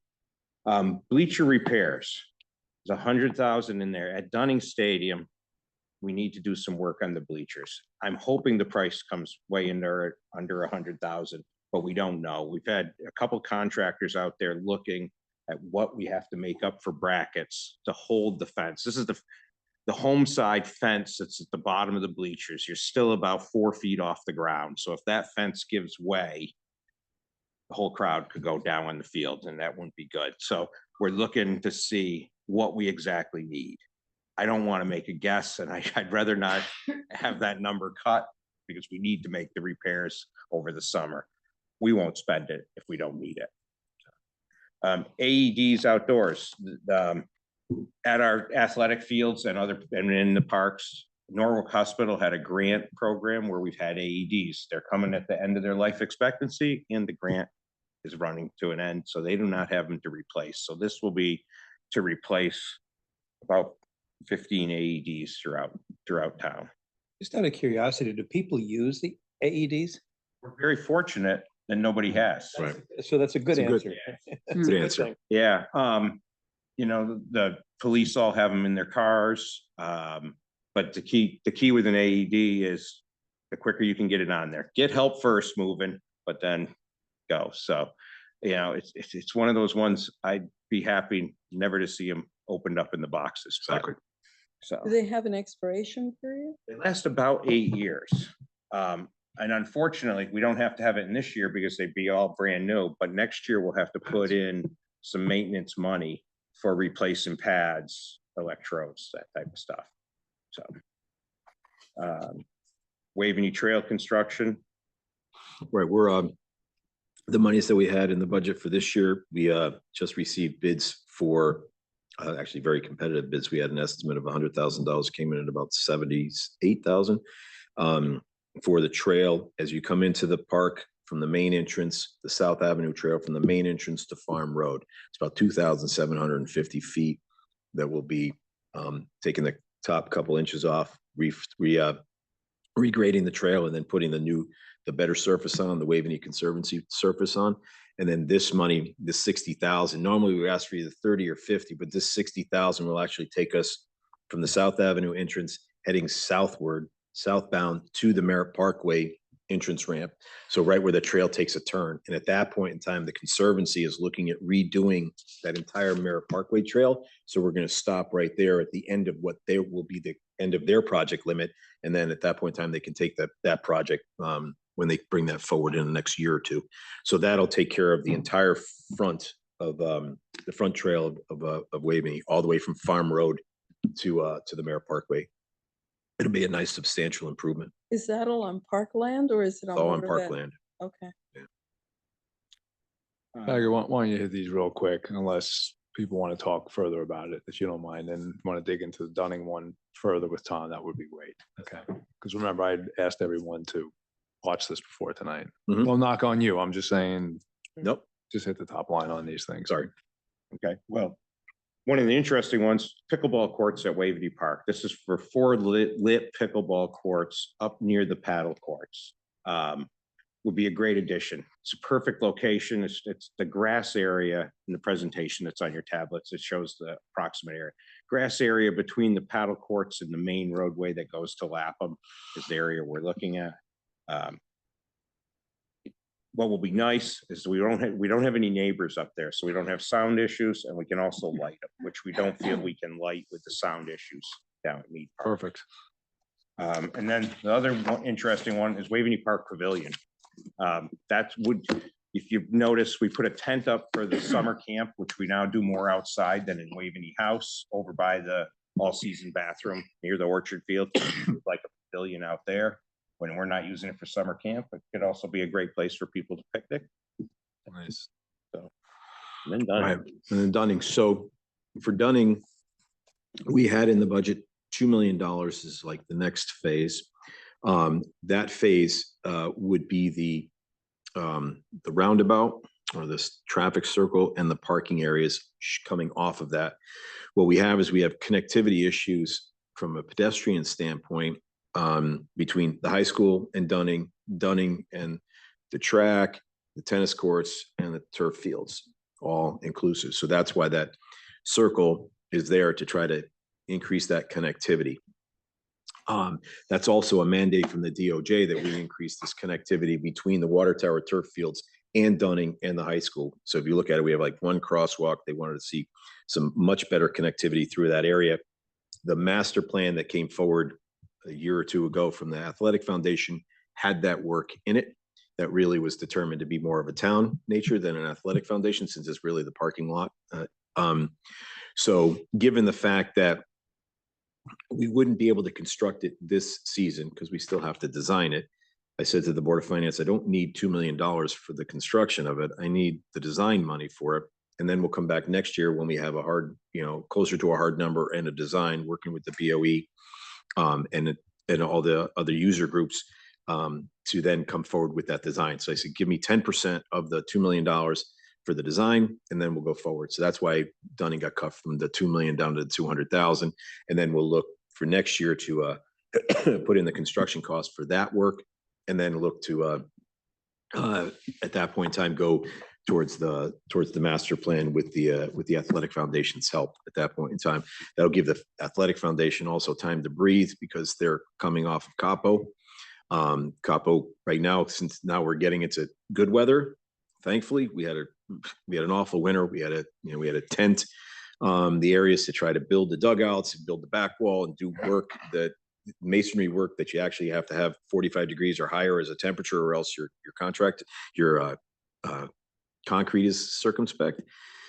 So with that, and then we had approximately 2 feet of frost at one point in time near the end of the season, so we couldn't do any work in the field proper. Now we have no frost, nothing going on. The contractor's actually trying to go gangbusters and get us to the point where sometime in mid-April, we'll be able to open the field. We're pushing the contractor to get us to when the first home game is, which is the 14th of April. Likely not to make that one. We're hoping to make the 17th of April, because it's 14, 15, 17, 30% of the home games in 1 week, because there's 10 home games. So we're trying to hit the 17th and then push the 2 other games later in the season. So that's our goal. But we have 6 weeks of work to do, 3 weeks of stone, 3 weeks of turf, 6 weeks and 5.5 weeks of time, 6 weeks worth of work. So we're trying to cram it down. Contractors going to try to help us and see if we can't make that window. And we're hoping that we'll be done sometime in mid to late April. And then the outside work, the dressing up of the slopes and some sidewalks and some other things to try to bring yourself off the field and onto the community center and into the parking lot. That'll happen. But our main feeling is that we need the field, right? Everybody's going to be looking into the field, not necessarily looking at behind you at a pile of dirt. I want you to be looking at the field. So they'll be looking at the field during a game. Kids can play on the field. They don't necessarily worry about what's outside it. So that's our goal. So that'll give us a little bit of time, like I said, to give the Athletic Foundation time to breathe before we go to that next phase of Dunning. Just one quickie, is Sure. the 300 still in for the Conservancy? No. So that was what Todd Lavieri was leaning to. We had been putting money aside every year for the Conservancy, and we were at the point where we had somewhere on the order of $700,000, $800,000 set aside for them. Okay. But their project is going to come forward at some point in time, but it's not ready. So we had a meeting with Heritage Landscapes, which is their consultant to work on this Merritt Parkway Trail, this large scale work that they're doing. They're doing a very nice job. They've been released to go to the next phase, which is the design phase. We were in the basically the conceptual phase. So at that point in time, when they come forward with a project, and they then come to the town and say, okay, we have a project, but trying to put this money aside, according to Ann and our auditors,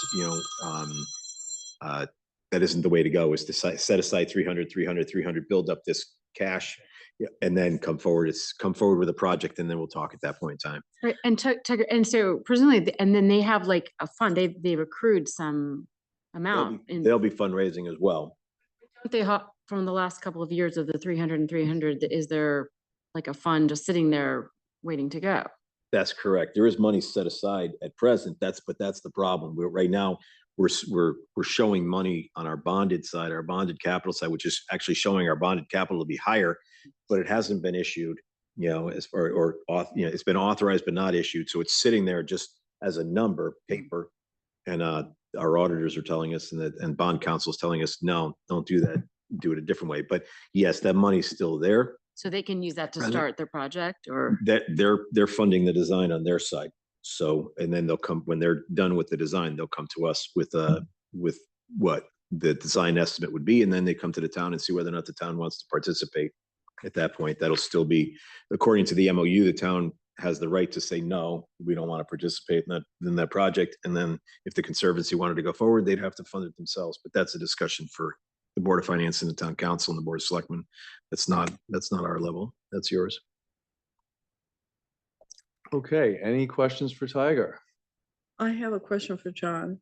Or John? John, my question is this: is there any support in getting a study done in all parks to see where best to situate future development of anything, whether it's the courts or it's playgrounds or whatever the needs may be? Because it seems that we're leaving behind Kiwanis still, and everything else is being done, and we should be more balanced in terms of where we accommodate. Perfect question on timing, especially last night's Park and Rec Commission meeting was there's a subcommittee now to look at a master plan for Kiwanis. We had two things in the capital budget request. for a splash pad design and also to replace the basketball court that's down there. It's decided that let's get a master plan for the park and go from there. So there's two members in the Park and Rec Commission that are leading the subcommittee on that. And they're putting together a subcommittee as of last Something night. like it's done at Irwin Park, for example. Exactly. Yep. Okay, thank you. Okay, any further questions for our crew up here? I just want to say that Louis, you did a fabulous job. Yeah. Appreciate that. Thank you. Okay. He's speechless. Welcome on board now. So again, I just want to make sure everyone is satisfied. They have no further questions for Tiger or John right now. Anything, everyone had opportunity to ask questions. Everyone understands everything. And again, I want to commend all of us up here for doing their homework and showing up tonight, knowing what was in this presentation, having heard it probably twice at least. And we've had our own committee meetings as well. So to all of you, my hat's off. And John and Tiger and your crew, awesome job as usual. I want to say, and I'm sure my colleagues agree, you guys are just invaluable to the town. You know, you're crushing it every day, you're keeping the town moving along. So, you know, it's a stunning town. So thank you for all the hard work you do. You know, it's countless hours, a lot of driving. You have a big commute like I do. So I understand what that means. And you have kids and, you know, and you guys you're doing a great job and the town is really well served to have you. So thank you. Thank you very much. Thank you. Appreciate it. Thank you. Thanks. Okay, so with that said, we're done with our agenda tonight. Just to wrap it up, and I think we did a great job tonight. Because Tiger's budget's the biggest one after Board of Ed. All right, so again, just remember, come with questions to Board of Ed. You know, it's a law. I'm trying to keep their presentations truncated, but I know you guys are all educated and you've heard, you know, their presentations multiple times. So just come with any questions you had, because I do want to keep things moving along. I'm not just focused on timing. It's just, we're all very smart people and, you know, we figure things out pretty quickly. So again, super impressed with everybody. Maria? Question. People have sent me questions, so I'm going to send those off tonight to the Board of Ed. So if anyone has any extras, send them before I get home. Would you mind, Maria, like just CCing us, like, so we can see the compilation of questions that you're sending to them? Thanks, just to help with the conversation. And just, I guess, one quick last point, you know, just as a reminder, I say this for the public to the extent, you know, that I'm not sleeping right now, you know, and I'll probably say this a few more times in a little bit more of a lengthier way, but, and I said it last year, we are the only body in town that has the statutory authority to spend a single penny, to authorize the spending of a single penny of taxpayer money. And I know all of you are, and I'm very impressed, take that responsibility extremely seriously. And I know that's why you're all very educated about what we're doing here and listening intently and asking the right questions. And we're probing and prodding. The Board of Selectmen and the Board of Finance, they've done a fine job. They give us their recommendations as to the where we should land on the asks of these budgets. But remember, these budgets are an ask to us. They are not granted, and then we're just kind of like, no, you can't have this. In other words, they're not coming to us saying, we already have it, and you know, we're just kind of picking away, if anything, to reduce further. They're asking us, we've already had 2 rounds of scrubbing. Now they come to town council and they say, this is what we would like for moving forward for this year. And it's up to us to say, you know what, yeah, we think every dollar here is being wisely spent. And if we don't think that, then we have a discussion. And if there's enough support, maybe something gets reduced out of it. So for the public to understand, Board of Selectmen and Board of Finance are making recommendations to the town council, but we are the only authority with statutory right to say yes or no to anything. So, and we give deference to our colleagues on the other boards and commissions, but it is solely within our province to decide what happens and what does not with the budget. So I just wanted to make that clear to the entire kind of town populace on this process. So that said, if anyone has any questions, otherwise we'll sign off. Does anyone have anything to say to that? If not, we'll just get a motion to adjourn. Okay, Penny made the motion, Christina seconded it, all in favor. Good night, guys. There's a motion to enjoy Eat. our